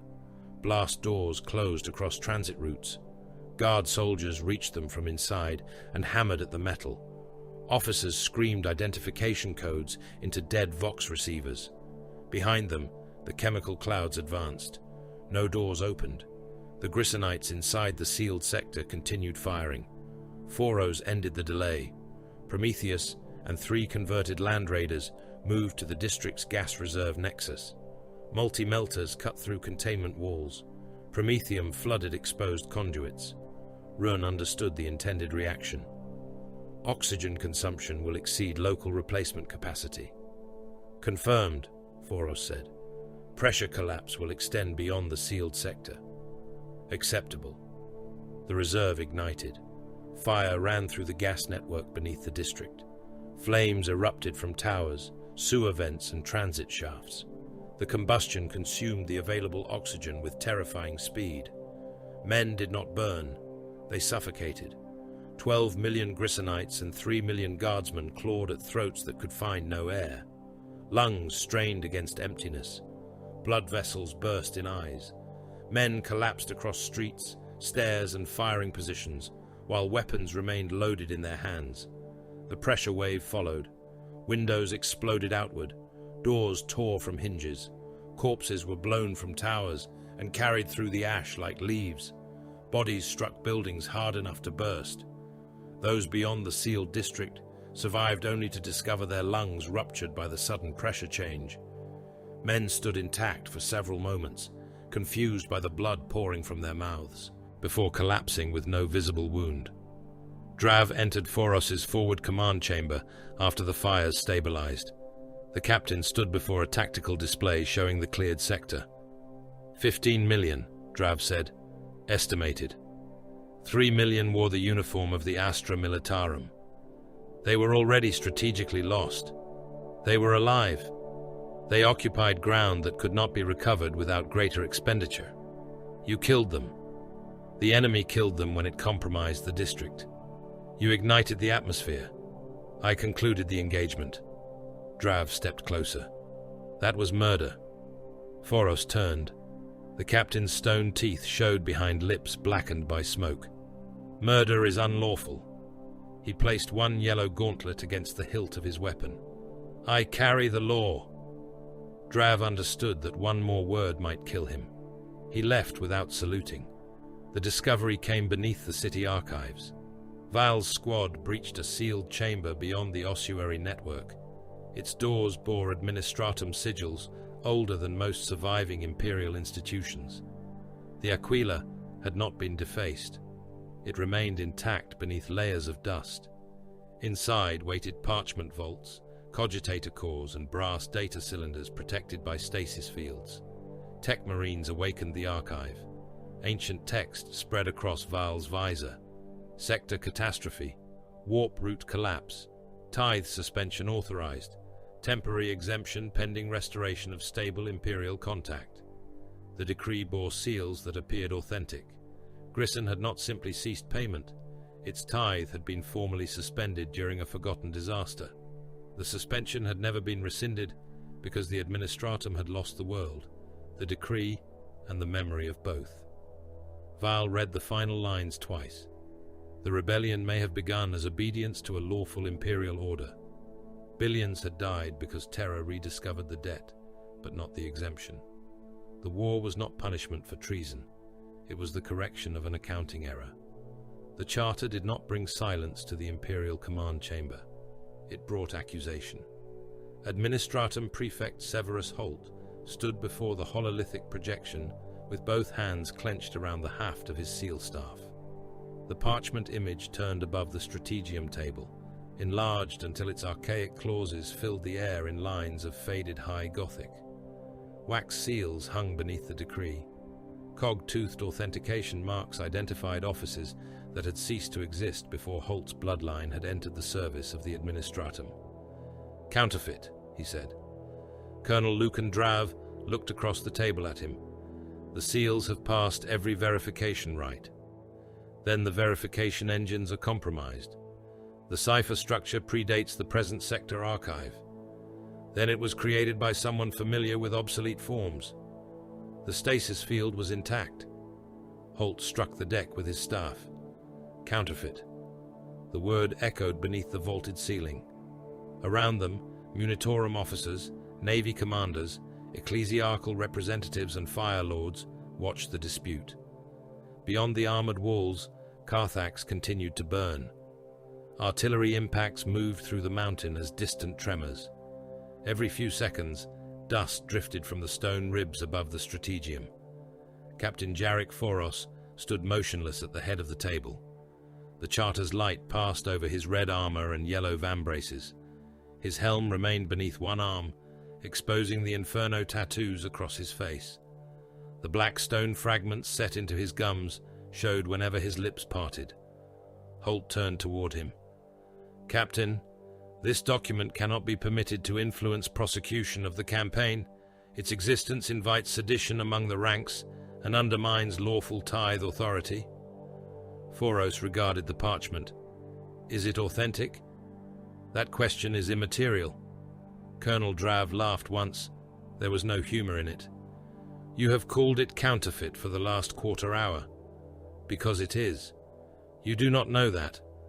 I know what its authenticity would mean." The prefect's voice lowered. "It would mean that Grisson obeyed an imperial suspension order for 8,000 years. It would mean no tithe was legally due during that period. It would mean that the Departamento Munitorum raised armies, the Navy committed vessels, and the Administratum condemned a compliant world because an archive lost a decree." No one answered. The meaning of the charter hung among them more heavily than the siege. It would mean that millions of guardsmen had died enforcing a debt that did not exist. It would mean that billions of Grissonites had been bombarded, burned, poisoned, and crushed because Terra had remembered the account but forgotten the exemption. It would mean that the error belonged not to Grisson, but to the Imperium. Holt looked toward Foros. "Such a conclusion cannot be tolerated." Foros examined him as he might examine a flaw in armor plate. "The present decree of compliance remains valid." Drav's face tightened. The decree was issued upon false grounds. It was issued by lawful authority. Lawful authority can be wrong. Wrongness does not annul command. Drav stepped closer to the table. If Grisson was never delinquent, then this war began as an error. Foros looked toward the tactical display of the capital. It began when Grisson refused surrender. After being ordered to pay a debt it did not owe. The distinction has no strategic value. Drav stared at him. "It has value to the dead. The dead possess no claims." The chamber shook as a heavy shell struck somewhere above. Lumen globes flickered. A strip of parchment detached from one wall and drifted onto the floor. Foros turned from the charter. "Carthax remains in resistance. That is the only truth requiring correction." High Castellan Othmar Ven received the archive through a signal channel before the Imperial authorities could close it. The data had passed from the recovered vault into a damaged municipal relay, then through 3 fortress networks and a civilian transmission spine. Grissonite cryptographers verified the seals. Historians compared the language against surviving fragments from the Age of Isolation.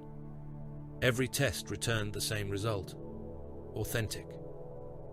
Ven stood inside the Hall of Continuance while the document appeared above him. For several heartbeats, he said nothing. The ruling council watched from tiered galleries. Military prefects stood beside wounded signal officers. Dust covered every uniform. Blood stained the steps where orderlies had carried the dying through the hall. Ven read the decree to its final line. Then he opened every surviving broadcast channel upon Grisson. His face appeared within trenches, armor compartments, shelter caverns, and command galleries. It flickered upon broken pict screens in cities already half consumed by flame. "Men of Grisson," he said, "the enemy has discovered the truth beneath our own capital." The charter appeared beside him. 8,000 years ago, the Imperium suspended our tithe by lawful decree.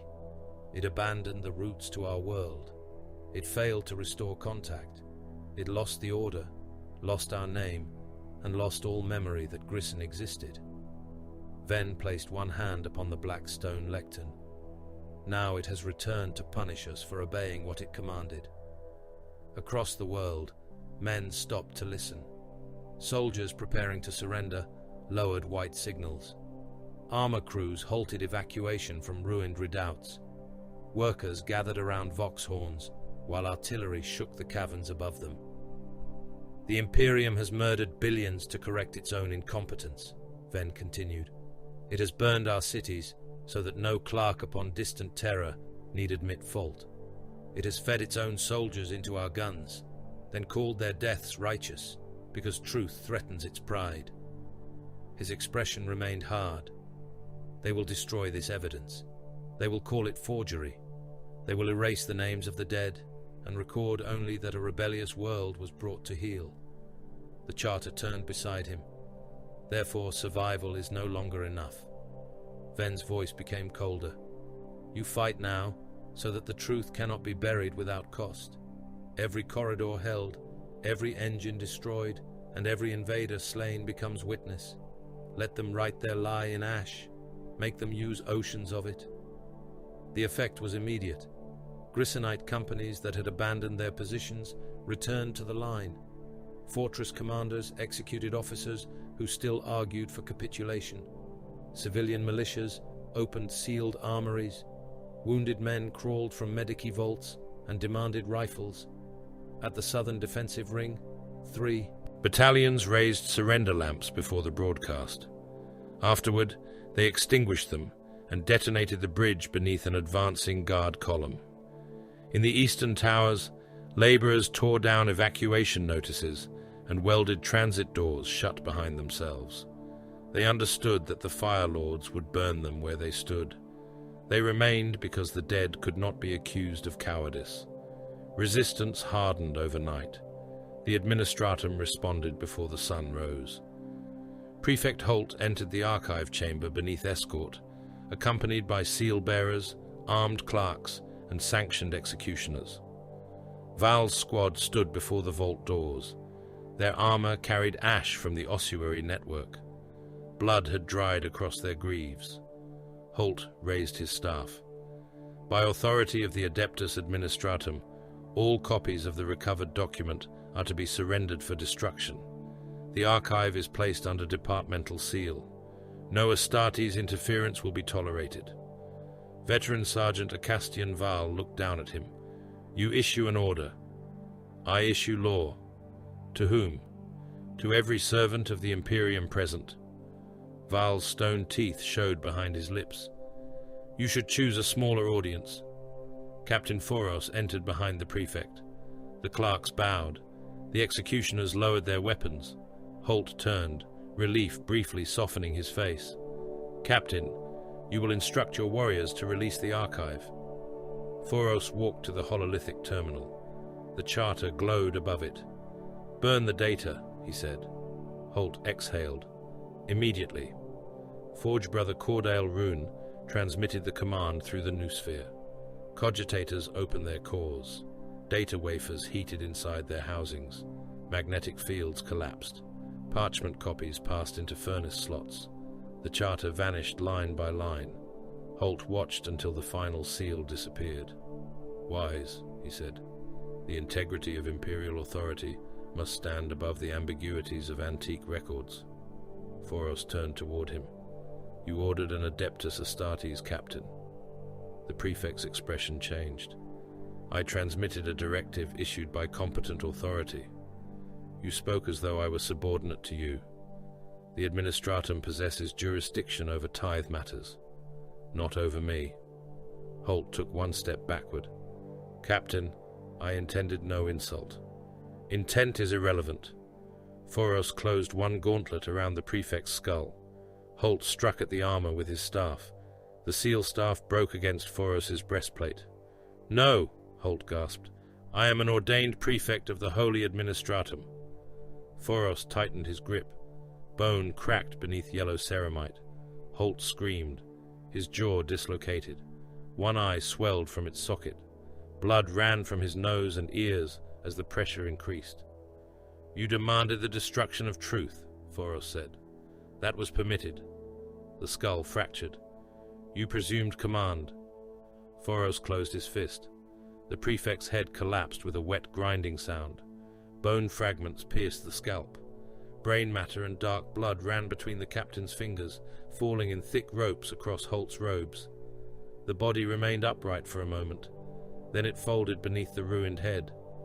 Foros wiped his gauntlet across the dead man's parchment mantle. "Remove him." The armed clerks obeyed without speaking. The destruction of the archive did not end the crisis. Copies had already spread beyond Carthax. Astropathic fragments might leave the system if any Grissonite transmitter reached a sympathetic ear. Every hour of resistance increased the chance that the account would survive. Foros decided the capital required decapitation. The obsidian citadel lay beneath Carthax's central mountain, buried beyond kilometers of basalt, armorcrete, and adamantium reinforcement. Its void shields projected through the stone around it. Defense lasers occupied shafts extending toward the surface. Deep galleries connected it to geothermal reservoirs, command vaults, and escape arteries leading beyond the city. Conventional bombardment could not reach it. A single approach led to the primary gate. The corridor was broad enough for super-heavy armor, but covered by overlapping weapon positions. Foros studied the citadel with Rune, Val, Chaplain Mordain Voss, and the surviving company commanders. "We strike from every depth," he said. Prometheus and the armored spearhead would assault the main gate. Drop pods would descend into secondary ventilation shafts and transit wells, using retro thrusters only after passing below the upper defenses. Terminators would teleport into the deepest chamber the augurs could resolve. The risks were considerable. Teleport misalignment could place warriors inside solid stone, fuse their bodies with machinery, or scatter them through sealed walls. No Fire Lord objected. Assault Marines would descend through the orbital barrage. Veteran brother Solon Hark accepted command of the airborne element. His artificer armor was known as Descent into the Flames, a relic plate layered with heat-resistant ceramite, reinforced seals, and a jump pack altered to survive atmospheric temperatures that would ignite ordinary armor joints. The relic had carried Fire Lords through burning skies for centuries. Its red plates were almost black from repeated immolation. Yellow markings glowed beneath heat scars. Names of dead bearers had been etched across the jump pack housing. Hark sealed his helm. "The fire precedes us," he said. Chaplain Voss struck the relic's breastplate with his Crozius. "You will follow before it forgets its hunger." The attack began with controlled devastation. Navy vessels aligned above Carthax and fired along a single line through the capital. Lance beams descended from orbit. Incendiary warheads followed. The city opened beneath them in a wound of white fire visible from the edge of the system. Towers vanished. Roadways became molten trenches. Men caught outside were stripped by heat before their bodies could fall. Skin and flesh burned away, leaving blackened skeletons standing within armor for a heartbeat before the bones collapsed. The Fire Lords entered before the blast zones cooled. Hark descended through the firestorm. Descent into the flames burned around him, its jump pack screaming against the turbulence. Debris struck his armor. Shattered masonry, fragments of gunship hull and pieces of human bodies spun through the rising heat. Defense lasers fired from below. One assault marine disappeared inside a beam, reduced to incandescent fragments. Another lost both legs to a shell burst, but continued descending upon his jump pack, firing his bolt pistol until he struck the battlement and killed 3 defenders beneath the impact. Hark landed among the defense crews. His boots crushed a Grissonite gunner against the emplacement floor. He rose through the spray and opened fire. The obsidian citadel received the other attacks at the same moment. Drop pods struck secondary shafts. Some jammed between narrowing walls and became steel coffins. Others broke through access galleries, their doors opening before the smoke cleared. The Terminators translated into the depths. One materialized intact inside a command chamber and began firing immediately. Another appeared halfway within a support pillar. Stone and armor occupied the same space. His body ruptured inside the tactical dreadnought plate. Blood and organs forced through every joint before the teleport flare faded. The survivors advanced. Prometheus reached the primary gate beneath Lascanon fire. Its flamestorm cannons filled the outer works. The assault ramp lowered inside a storm of molten stone. Combat within the citadel became a contest between engineered giants and human desperation. Grissonite elites wore powered exoskeletons over layered ceramic armor. Their weapons included relic blades, industrial melter cutters, and charge harnesses built for a single detonation. They did not attempt to match the Fire Lords individually. They attacked in masses. 10 men died opening a gap beneath one Marine's arm. An 11th drove a power spear through the seal. The Fire Lord killed him, then bled out standing while others climbed across the dead to place melter charges against his backpack. Another battle brother disappeared beneath a mound of defenders. His chainsword tore limbs apart beneath them, but weight dragged him down. A Grissonite soldier pushed a demolition charge beneath the warrior's helm and detonated it. The blast removed every head within several meters. Val advanced through corridors carpeted with bodies. His bolter ran dry. He drew his chainsword and continued. A Grissonite officer struck him with a power maul. Val caught the weapon arm, tore it from the shoulder, and drove the severed fist into the officer's throat. He left the man choking upon his own hand. The deeper galleries shook. Then every Vox channel opened. Othmar Ven's voice reached both armies. "Captain Foros, I offer an end." Foros halted before the inner gate. "Speak. I will order every Grissonite army to stand down. The planetary command network will recognize surrender. Terms: the charter is transmitted beyond this system by your fleet. My people are spared mass execution and forced levies. The tithe is reassessed according to the lawful suspension." Colonel Drav entered the channel. "Captain, accept it." Foros said nothing. Drav continued. "The war ends now. No further guard formations need die. You have compliance." Ven's voice returned. "You may take the capital. You may take my life. Broadcast the truth and leave Grisson enough of itself to survive." Foros looked toward the sealed gate. Behind it waited the ruling council. Beyond it waited a civilization that believed truth could bargain with power. "No conditions," he said. Drav's breath sounded across the Vox. "Captain." Foros ignored him. "Othmar Ven, you have 1 hour. Surrender without terms. Deliver your ruling council for execution. Accept the accumulated tithe in full." Ven answered after a long silence. "And if I refuse?" Foros raised his sword. "Your world will continue to exist." The blade ignited. "Your civilization will not." The final hour ended beneath a sky made white by fire. No bell marked its passing. No herald carried Othmar Ven's refusal. The silence from the obsidian citadel was answer enough. Captain Jarek Foros stood upon the broken glasses before the inner mountain and raised one yellow gauntlet. Above Carthax, the warships of the Fire Lords opened their launch cells. Incendiary missiles fell through the ash clouds in burning ranks. Their guidance spirits sought command relays, defense nexuses, geothermal regulators, and every surviving node identified within the captured archives. The mountain disappeared. Fire struck the obsidian citadel from summit to root. Stone ran like wax. Defense towers collapsed into glowing wounds. Air shafts became chimneys that drew flame into chambers buried kilometers below. Men sheltering behind armor-crete doors died when the metal turned red, and the air within their sanctums became hot enough to sear lungs shut. The Fire Lords advanced before the explosions ended.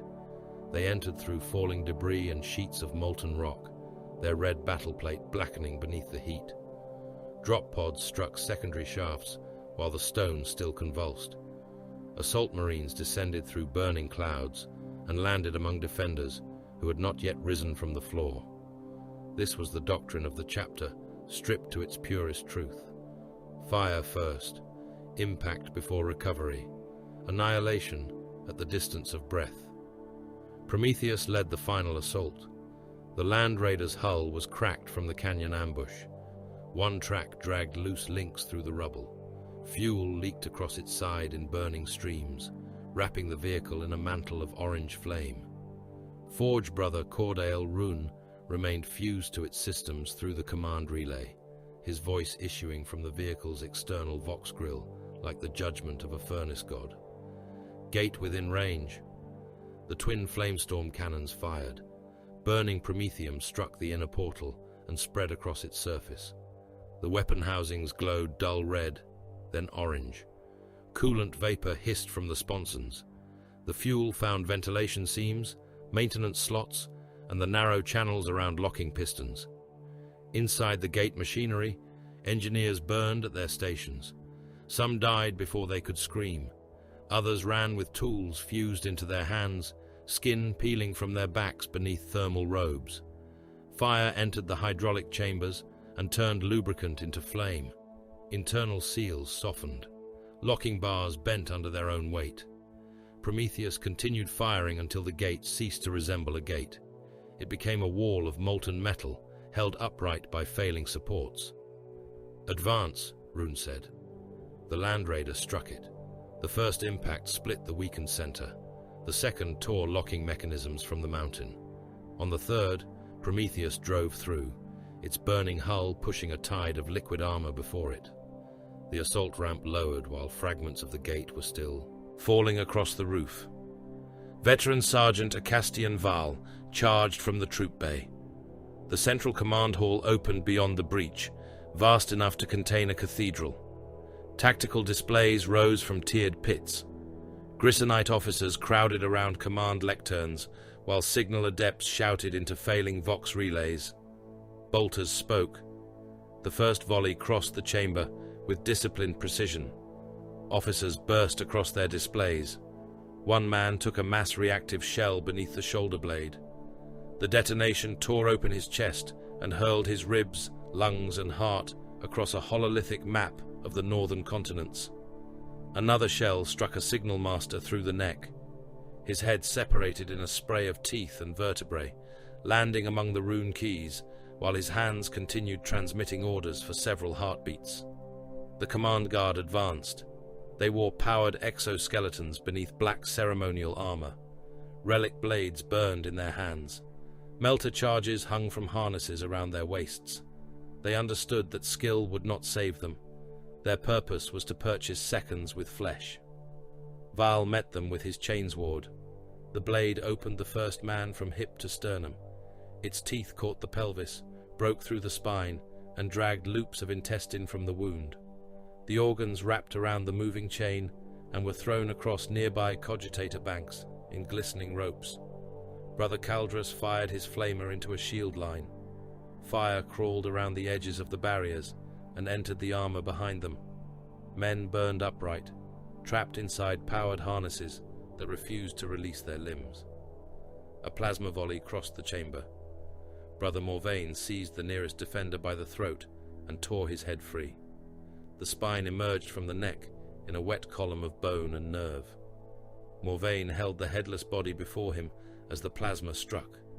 The corpse absorbed the first shot and vanished from the chest upward. The second burned through the remains and scorched Morvain's breastplate. He hurled what was left into the enemy line, knocking 3 Grissonites from their feet, then followed with his power fist. The fist descended. Armor, skull, and stone shattered together. Across the command hall, the Grissonites detonated the lower galleries. The blast rose beneath the eastern tier. Flooring split. Hundreds of defenders disappeared into the white flare. A Fire Lord Terminator stood at the center of the collapse, firing his Stormbolter until the deck vanished beneath him. The chamber swallowed him.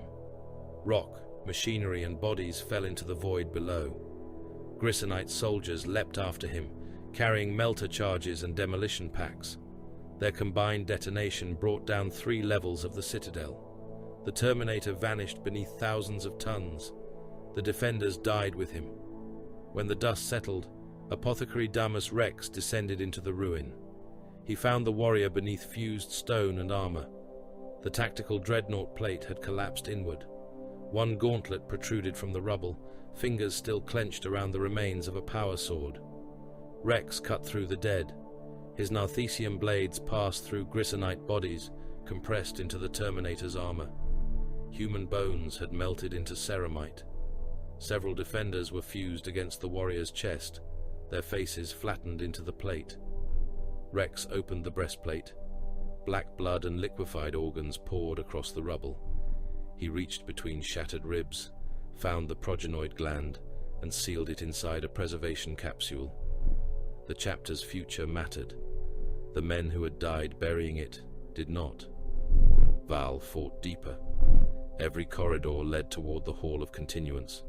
Every doorway contained another line of grissonite soldiers. Some used rifles. Others carried industrial cutters, mining drills, and shaped charges torn from collapsing sectors of the Citadel. They died by the hundreds. Bolter fire filled narrow passages with fragments of flesh. Chains wards clogged with muscle and uniform cloth. Fire lords stepped through wounded men, breaking spines beneath their boots rather than wasting ammunition. Chaplain Mordain Voss advanced at Val's side. His Crozius crushed a grissonite officer against the wall. The power field pulped the man's upper body and spread him across the stone in a dark fan. "Forward," Voss commanded. "The judgment waits." They reached the Hall of Continuance as the planetary command network began to fail. Inside, High Castellan Othmar Venn waited alone. The ruling council had departed through evacuation passages or died at their stations. Broken displays surrounded the Blackstone dais. Grissonite banners burned within iron braziers. Dust fell from the ceiling with every impact above. Venn wore an ancient powered exoskeleton beneath his ceremonial armor. The machine had belonged to a forgotten imperial governor before Grisson vanished from the tithe rolls. Its servos were old but strong. Brass pistons moved beside his limbs. Power cables entered sockets along his spine. In his hands rested a relic sword. The blade carried the weathered aquila of an imperium that had abandoned Grisson before the memories of living men began. Foros entered alone. His armor bore cuts, impact scars, and layers of ash. Blood darkened his yellow vambraces. His combi flamer hung beneath his bolter. A power sword burned in his right hand. Venn looked upon him. "You destroyed the charter." "Yes." "Then you know it was true." "Yes." For the first time, anger entered the High Castellan's face. "Billions are dead because your masters lost a document. Billions are dead because Grisson resisted compliance. Compliance with an error. Compliance is not conditional upon understanding." Venn descended from the dais. The exoskeleton increased his height, but he remained smaller than the Space Marine. Old pistons hissed as he raised the relic blade. "We did not abandon your Imperium." His voice carried through the ruined hall. "Your Imperium abandoned us." Foros raised his sword. "Then you had 8,000 years to learn obedience." Venn attacked. The powered exoskeleton moved with brutal speed. The relic blade struck Foros's sword and drove the captain backward. The impact scattered sparks across the hall. Venn turned the weapon and cut low. Foros caught the strike against one yellow vambrace. The ancient blade split the ceramite and bit into the flesh beneath. Blood ran across the captain's gauntlet. Venn struck again. Foros stepped aside.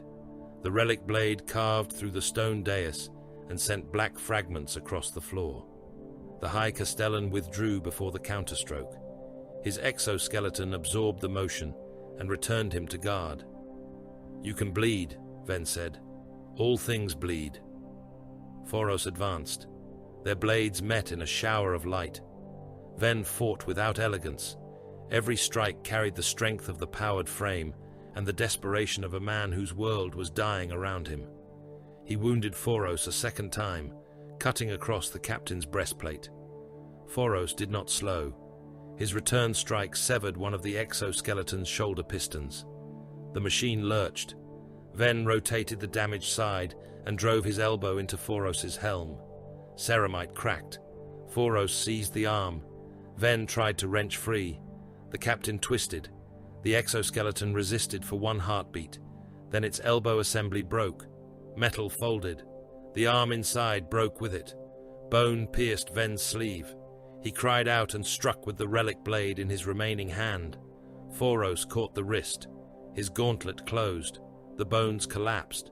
The sword fell. Ven drove his forehead into Foros's damaged helm and reached for the captain's throat with his broken hand.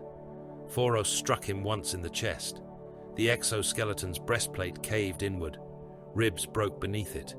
Ven staggered but remained upright. Foros struck again. More ribs snapped. One entered the heart. Another tore through a lung. Blood filled Ven's mouth and ran over his chin. The High Castellan looked past the Space Marine toward the burning banners of Grissom. Foros lifted the combi flamer. The muzzle touched Ven's chest. Compliance accepted. He fired. Promethium burst through the shattered armor. Ven ignited from within. Fire poured from his mouth, eyes, and the ruptures in his chest. The powered exoskeleton locked upright, holding him in place while flesh blackened around the frame. His eyes remained open until heat burst them. The skull cracked a moment later. Burning brain matter hissed across the dais. Foros watched until the body stopped moving. Then he turned toward the planetary Vox shrine. Othmar Ven is dead. The message crossed Grissom. The command network collapsed within minutes. Some armies surrendered immediately. Fortress prefects lowered shields and opened their gates. Soldiers stacked rifles in trenches and waited for imperial judgment.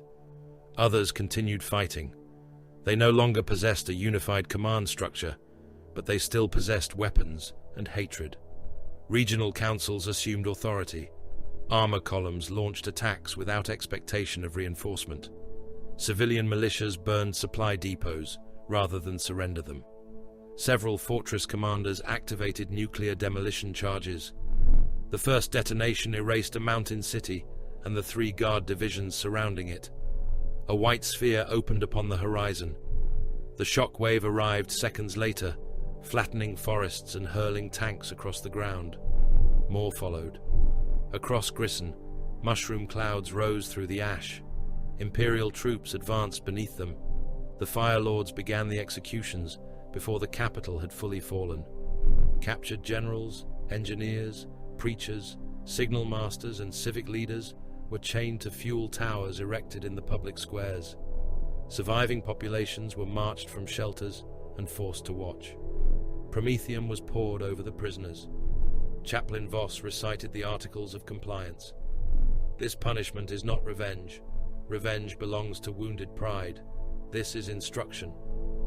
The towers ignited. Men burned above the crowds. Some screamed prayers to Grissom. Others cursed the Emperor. One general remained silent until his jaw blackened and fell from his face. Every execution was transmitted across the planet. The purpose was not merely death. It was the destruction of dignity. The Fire Lords wanted every survivor to understand that resistance could not preserve honor, memory, or meaning. It could only determine how loudly a man screamed before becoming ash. Carthax fell within 1 week of Prometheus entering service. Imperial banners rose above the ruins, while the stone remained hot enough to ignite their lower edges. Guardsmen stood beneath them in formations reduced to fragments of regiments. Men saluted with bandaged hands. Others stared without expression at streets covered in the burned outlines of civilians. Colonel Lucan Drav walked through the capital alone. The avenues were lined with corpses. Some had burned where they stood. Others had suffocated in sealed sectors and remained outwardly whole, their lips blue and their eyes filled with burst vessels. Bodies hung from shattered windows. Tank tracks had pressed men into the roads until flesh and stone became one surface. Drav passed Prometheus near the ruined Hall of Continuance. Its hull was black. Fire still leaked from the damaged sponson. Human bones were lodged between the track links. The Fire Lords had promised compliance. They had delivered it exactly as promised, not through rescue, not through justice, through the systematic removal of every alternative. The largest surviving Grissonite faction arrived beneath white banners 3 days later. Its representatives entered the Imperial Command Enclave, carrying iron cases. Each case contained the severed head of a commander who had opposed surrender. They placed the heads before Foros. Blood leaked through the seals. "Our fortresses recognize Imperial authority," said the senior representative. "Our armies will disarm. Our cities will open." Foros regarded the row of heads. "You delayed." The representative lowered his gaze. "We awaited confirmation of the High Castellan's death. Your uncertainty cost Imperial lives. We submit to judgment." Foros looked toward Val. "Execute half." Bolters fired. The left side of the delegation burst apart. Heads opened. Torsos collapsed across the cases they had carried. Blood spread around the severed faces of their former commanders. The survivors did not move. Foros addressed them. "Return to your fortresses." They stared at him through the drifting smoke. "You will explain what happened here." One representative found his voice. "What should we tell them?"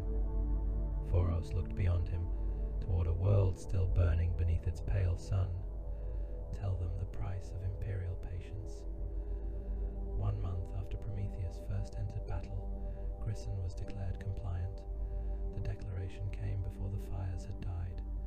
It arrived upon vellum carried by an administratum courier whose transport crossed the capital beneath fighter escort. The document bore 12 seals, 3 authentication chains, and the authority of officers whose representatives had never walked the corpse-filled avenues of Carthax. It identified the world as pacified, its ruling institutions dissolved, its population restored to lawful imperial obligation. Organized resistance had ended. The phrase possessed the cleanliness of polished bone. Beneath the northern mountains, isolated fortress cities continued firing upon imperial excavation teams. Armored trains vanished inside tunnels and returned loaded with corpses. Grissonite soldiers emerged from forgotten ventilation shafts to cut the throats of sentries, poison water stores, and detonate ammunition magazines before disappearing below. The administratum classified these actions as local disturbances. The dead had not been counted. The new tithe had already begun. Calculation servitors labored within the ruins of the Hall of Continuance, their iron fingers moving across data slates while corpse recovery teams worked around them. One machine estimated the surviving labor population, another calculated ore extraction quotas. A third assessed how many soldiers could be removed from Grissom without collapsing agricultural output beyond acceptable levels. Their calculations included projected famine. They did not classify famine as resistance. They classified it as adjustment. Captain Jarek Foros stood above the ruined strategium and watched the world reorganized into columns of obligation. Grissom no longer appeared as cities, bloodlines, or fortress territories. It appeared as available flesh, mineral output, replacement armor, grain yield, and sanctioned psychic potential. The same world that had resisted the Imperium for 8,000 years had become useful again. That usefulness demanded purification. The final operations began beneath the southern mountain chains. Fire lords sealed tunnel mouths with melter charges, and armored shutters scavenged from the conquered fortresses. Tech marines mapped ventilation systems through captured data engines. Prometheum carriers descended into excavation pits, while guard labor battalions dragged reinforced hoses through galleries clogged with bodies. Some of the tunnels contained soldiers, others contained entire populations. No distinction was made. At the mouth of the Gathran network, veteran Sergeant Acastian Val watched a surviving fortress prefect appear upon the Vox screen. The man's face was gaunt from hunger. Hundreds stood behind him inside the darkened gallery. "We recognize Imperial authority," the prefect said. "There are civilians within these chambers." "You continued resistance after compliance was declared," Val replied. "We defended our shelters. You defended access routes used by armed insurgents. We had no choice." Val looked toward the Prometheum valves. Choice ended when the order to surrender was ignored.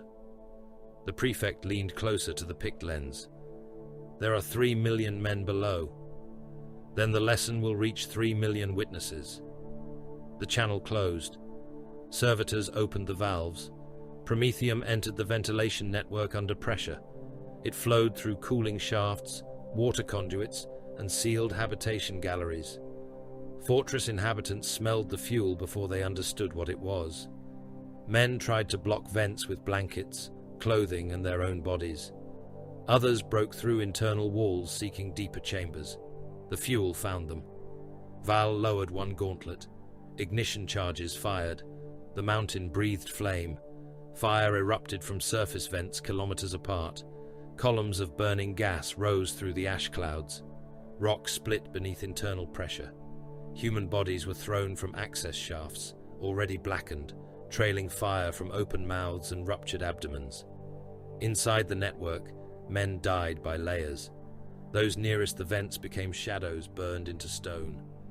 Others ignited inside sealed clothing. Skin peeled away beneath the heat. Blood boiled in vessels and burst through eyes, noses, and ears. Those farther below suffocated as the flames consumed the air and filled the chambers with smoke thick enough to become liquid upon the tongue. Pressure doors failed. Burning populations poured through them. The strongest tried to climb over the dying. Their hands sank into softened flesh. Bones broke beneath the weight of those behind them. Entire corridors became packed with bodies pressed together so tightly that men died upright. When the fire reached the central shelter, the fortress prefect remained before the dead Vox screen. His lungs had already begun to fail. He watched the chamber doors glow. Then the metal folded inward. Flame entered. At the surface, Val saw the final pressure wave move through the mountain. Another shaft opened and expelled a column of ash, armor fragments, and human remains. A burned torso struck the rock near his feet. Its arms were gone. Heat had split the skull and exposed blackened matter inside. Val stepped over it. Network purified. The same judgment was enacted across Grisson. Mountains became chimneys. Cavern cities became crematoria. The surviving population learned to associate the Black Fist, surrounded by yellow flame with sealed doors, roaring pumps, and the smell of promethium entering the air. Those who emerged were processed. Grisson's accumulated debt was collected in living bodies. Men were driven into vast sorting fields beyond Carthax. Razor wire divided the plains into holding pens. Munitorum officers stood upon raised platforms, while servitors scanned bone density, muscle mass, age, disease exposure, and radiation damage. Families arrived together. They did not remain together. Local loyalties were classified as a source of recidivism. Brothers were separated. Fathers were sent toward labor cohorts, while sons were marked for military assessment. Men who resisted were beaten down by shock mauls or shot before the others. The strongest adults entered Astra Militarum levies. They were stripped of Grissonite insignia, issued grey fatigues, and assigned serial designations. Their first officers came from off-world. Their first commissars carried orders to execute any man who spoke Ven's name. Those with mining experience were chained into extraction battalions. They returned beneath the mountains, not as citizens defending their world, but as labor units feeding ore into imperial manufactoria. Those convicted of resistance entered penal regiments. Explosive collars were locked around their necks. Their sentences were measured not in years, but in battles. Most would never leave the first transport alive. The weakest became industrial labor. The damaged became servitor stock. The dying became nutrient resource. Boys were examined separately. Apothecaries, scholar assessors, and chapter serfs walked between silent ranks. Teeth were inspected. Blood was taken. Bones were measured. Those with unusual resilience were marked with black ink and removed for further testing. A boy from the northern fortress belt stared at Apothecary Damus Rex while a medici needle entered his arm. "What will happen to us?" he asked. Rex watched the blood enter the vial. "If you are worthy, your former life will cease. And if we are not," Rex handed the sample to a serf, "then you will serve as you are able." The boy looked toward the transport cages where other children were being loaded. "My father fought you. Then his strength may yet prove useful." The boy did not understand. Rex had not spoken for his understanding. Across Carthax, reconstruction began with erasure. Aquilae were carved into fortress walls by laborers working beneath armed guard. Old Grisonite symbols were chiseled away.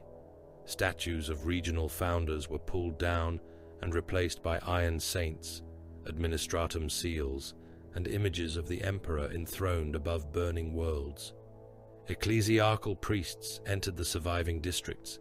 They declared the Grisonite calendar heretical. The old year count was forbidden. Local feast days were erased. Memorial observances became punishable gatherings. Men were ordered to measure time from the restoration of imperial rule. Public archives burned in the plazas.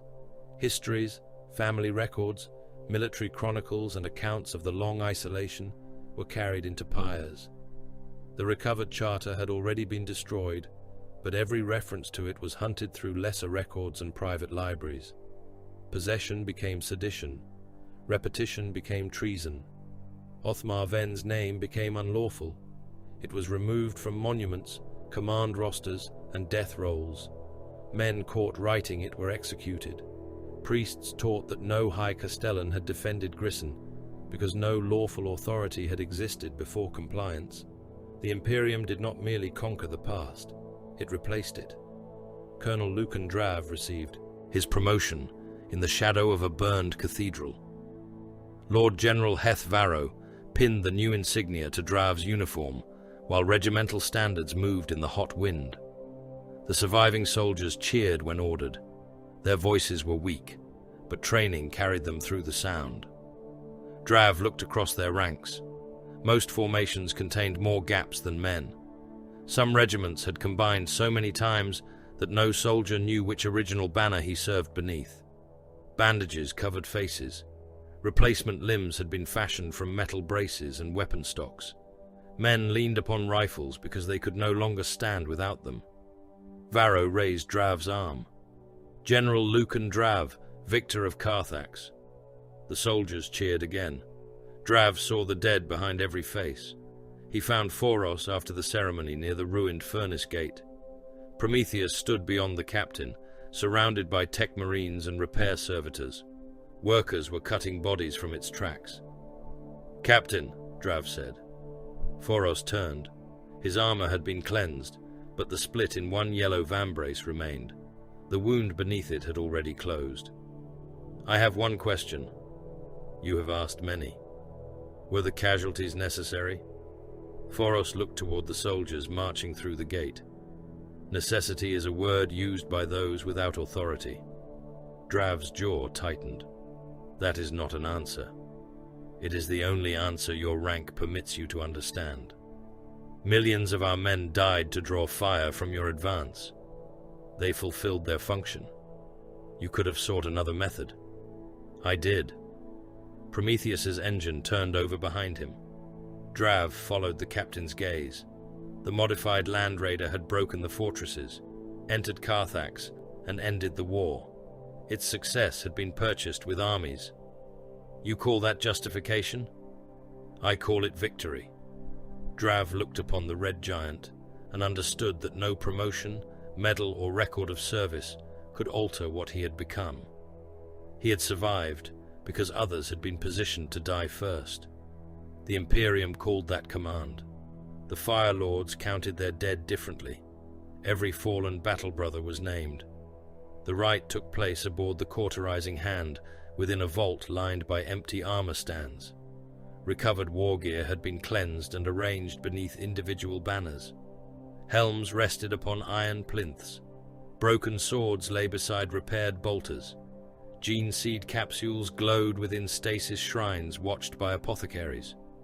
Chaplain Mordain Voss stood before the assembled task force. He recited the names: Brother Garin, judged beneath the mountain. Brother Helion, whose gene seed returned from Mount Ver. Brother Sarak, who killed while half his face lay open.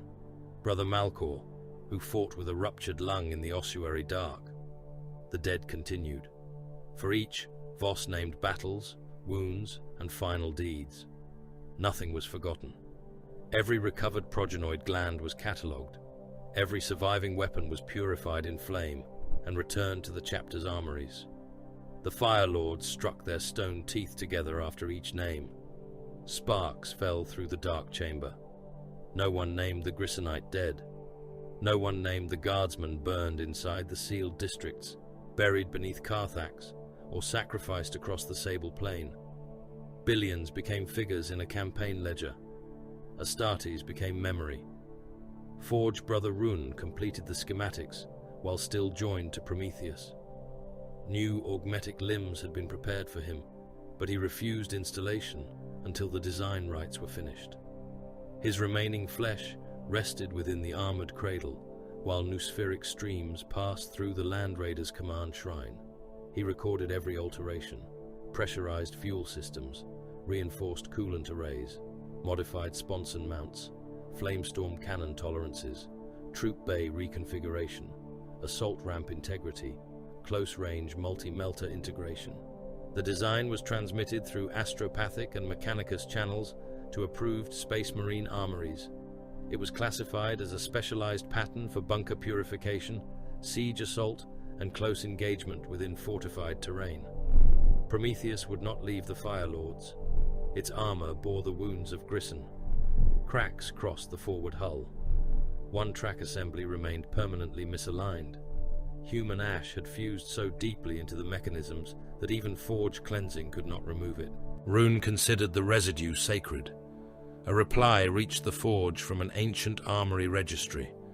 The designation Prometheus was already in use for a Land Raider variant associated with the Salamanders, built around enhanced command and transport functions rather than concentrated flame projection. Rune transmitted the notice to Foros. The captain read it once. Then the name is occupied. What designation shall replace it? Foros looked through the forge viewport toward Grisson. Below, prison columns crossed the ash plains. Fortress cities burned along the horizon. Tithe transports rose from loading fields filled with chained men. Redeemer? Rune remained silent for a moment. Doctrinal implication? It redeems non-compliance through fire. The official designation entered the archives. Land Raider Redeemer. The title passed into Imperial record without mention of the men used to test its weapons. The fortresses turned into ovens, or the population crushed beneath its tracks. Grisson had been redeemed. Its survivors wore chains. Foros completed his own rite within the ruins of the Obsidian Citadel. He stood without his helm inside the chamber where Othmar Ven had died. The exoskeleton's scorched remains still occupied the black stone dais. Heat rose from promethium trenches, burning along the walls. Chaplain Voss watched from the entrance. Foros stepped into the center of the fire. His armor had been removed to the waist. Inferno tattoos covered his chest, shoulders, and face. The wound from Ven's relic blade remained visible across one forearm. Flame surrounded him. Skin blistered. Old scars opened. The tattoos darkened as heat burned through their edges. Foros remained still, while strips of damaged flesh peeled from his shoulders and fell into the fire. Voss raised his Crozius. Grisson tested your command. Foros's stone teeth showed through the heat. It resisted. You answered. It burned. Voss approached until the flames reflected across his skull helm. The chapter requires warriors who endure fire. He placed the Crozius against Foros's chest. It requires commanders who decide where it falls. The words carried no promise. They did not need one. Foros emerged from the chamber with smoke rising from his body and new burns layered across the old. Chapter serfs waited with his armor. Beyond them, officers bowed as he passed. The campaign had not merely proven the Redeemer, it had proven him. The Fire Lords departed while Grisson still burned. the cauterizing hand, led the fleet from high orbit. Strike cruisers followed, their holds replenished with ammunition, recovered gene seed, and sealed promethium reservoirs. Below them, the conquered world turned beneath its pale sun. Cities appeared as black scars. Mountain vents continued releasing smoke from purification operations. Tithe transports rose in endless lines, carrying soldiers, laborers, prisoners and boys removed from their homes. No vessel carried the truth of the charter. No monument preserved Ven's last words. The world remained. Its civilization did not. Within the strategium, a new astropathic signal began to form. The choir screamed as distant meaning forced itself through their minds. Blood ran from sightless eyes. One astropath collapsed with smoke leaving his mouth. Coordinates appeared upon Foros's display. Another imperial world. Another refusal of lawful authority. Another plea for angels of death. Val stood beside the command throne. Rebellion? Confirmed. Strength? Unknown. Foros watched Grisson diminish behind them until the burning continents became embers in the void. He placed his helm over his scarred head. Yellow lenses awakened. Replenish the promethium reservoirs. The fleet turned toward the translation point. Set course. The warp opened before them like a wound. There are more worlds awaiting redemption.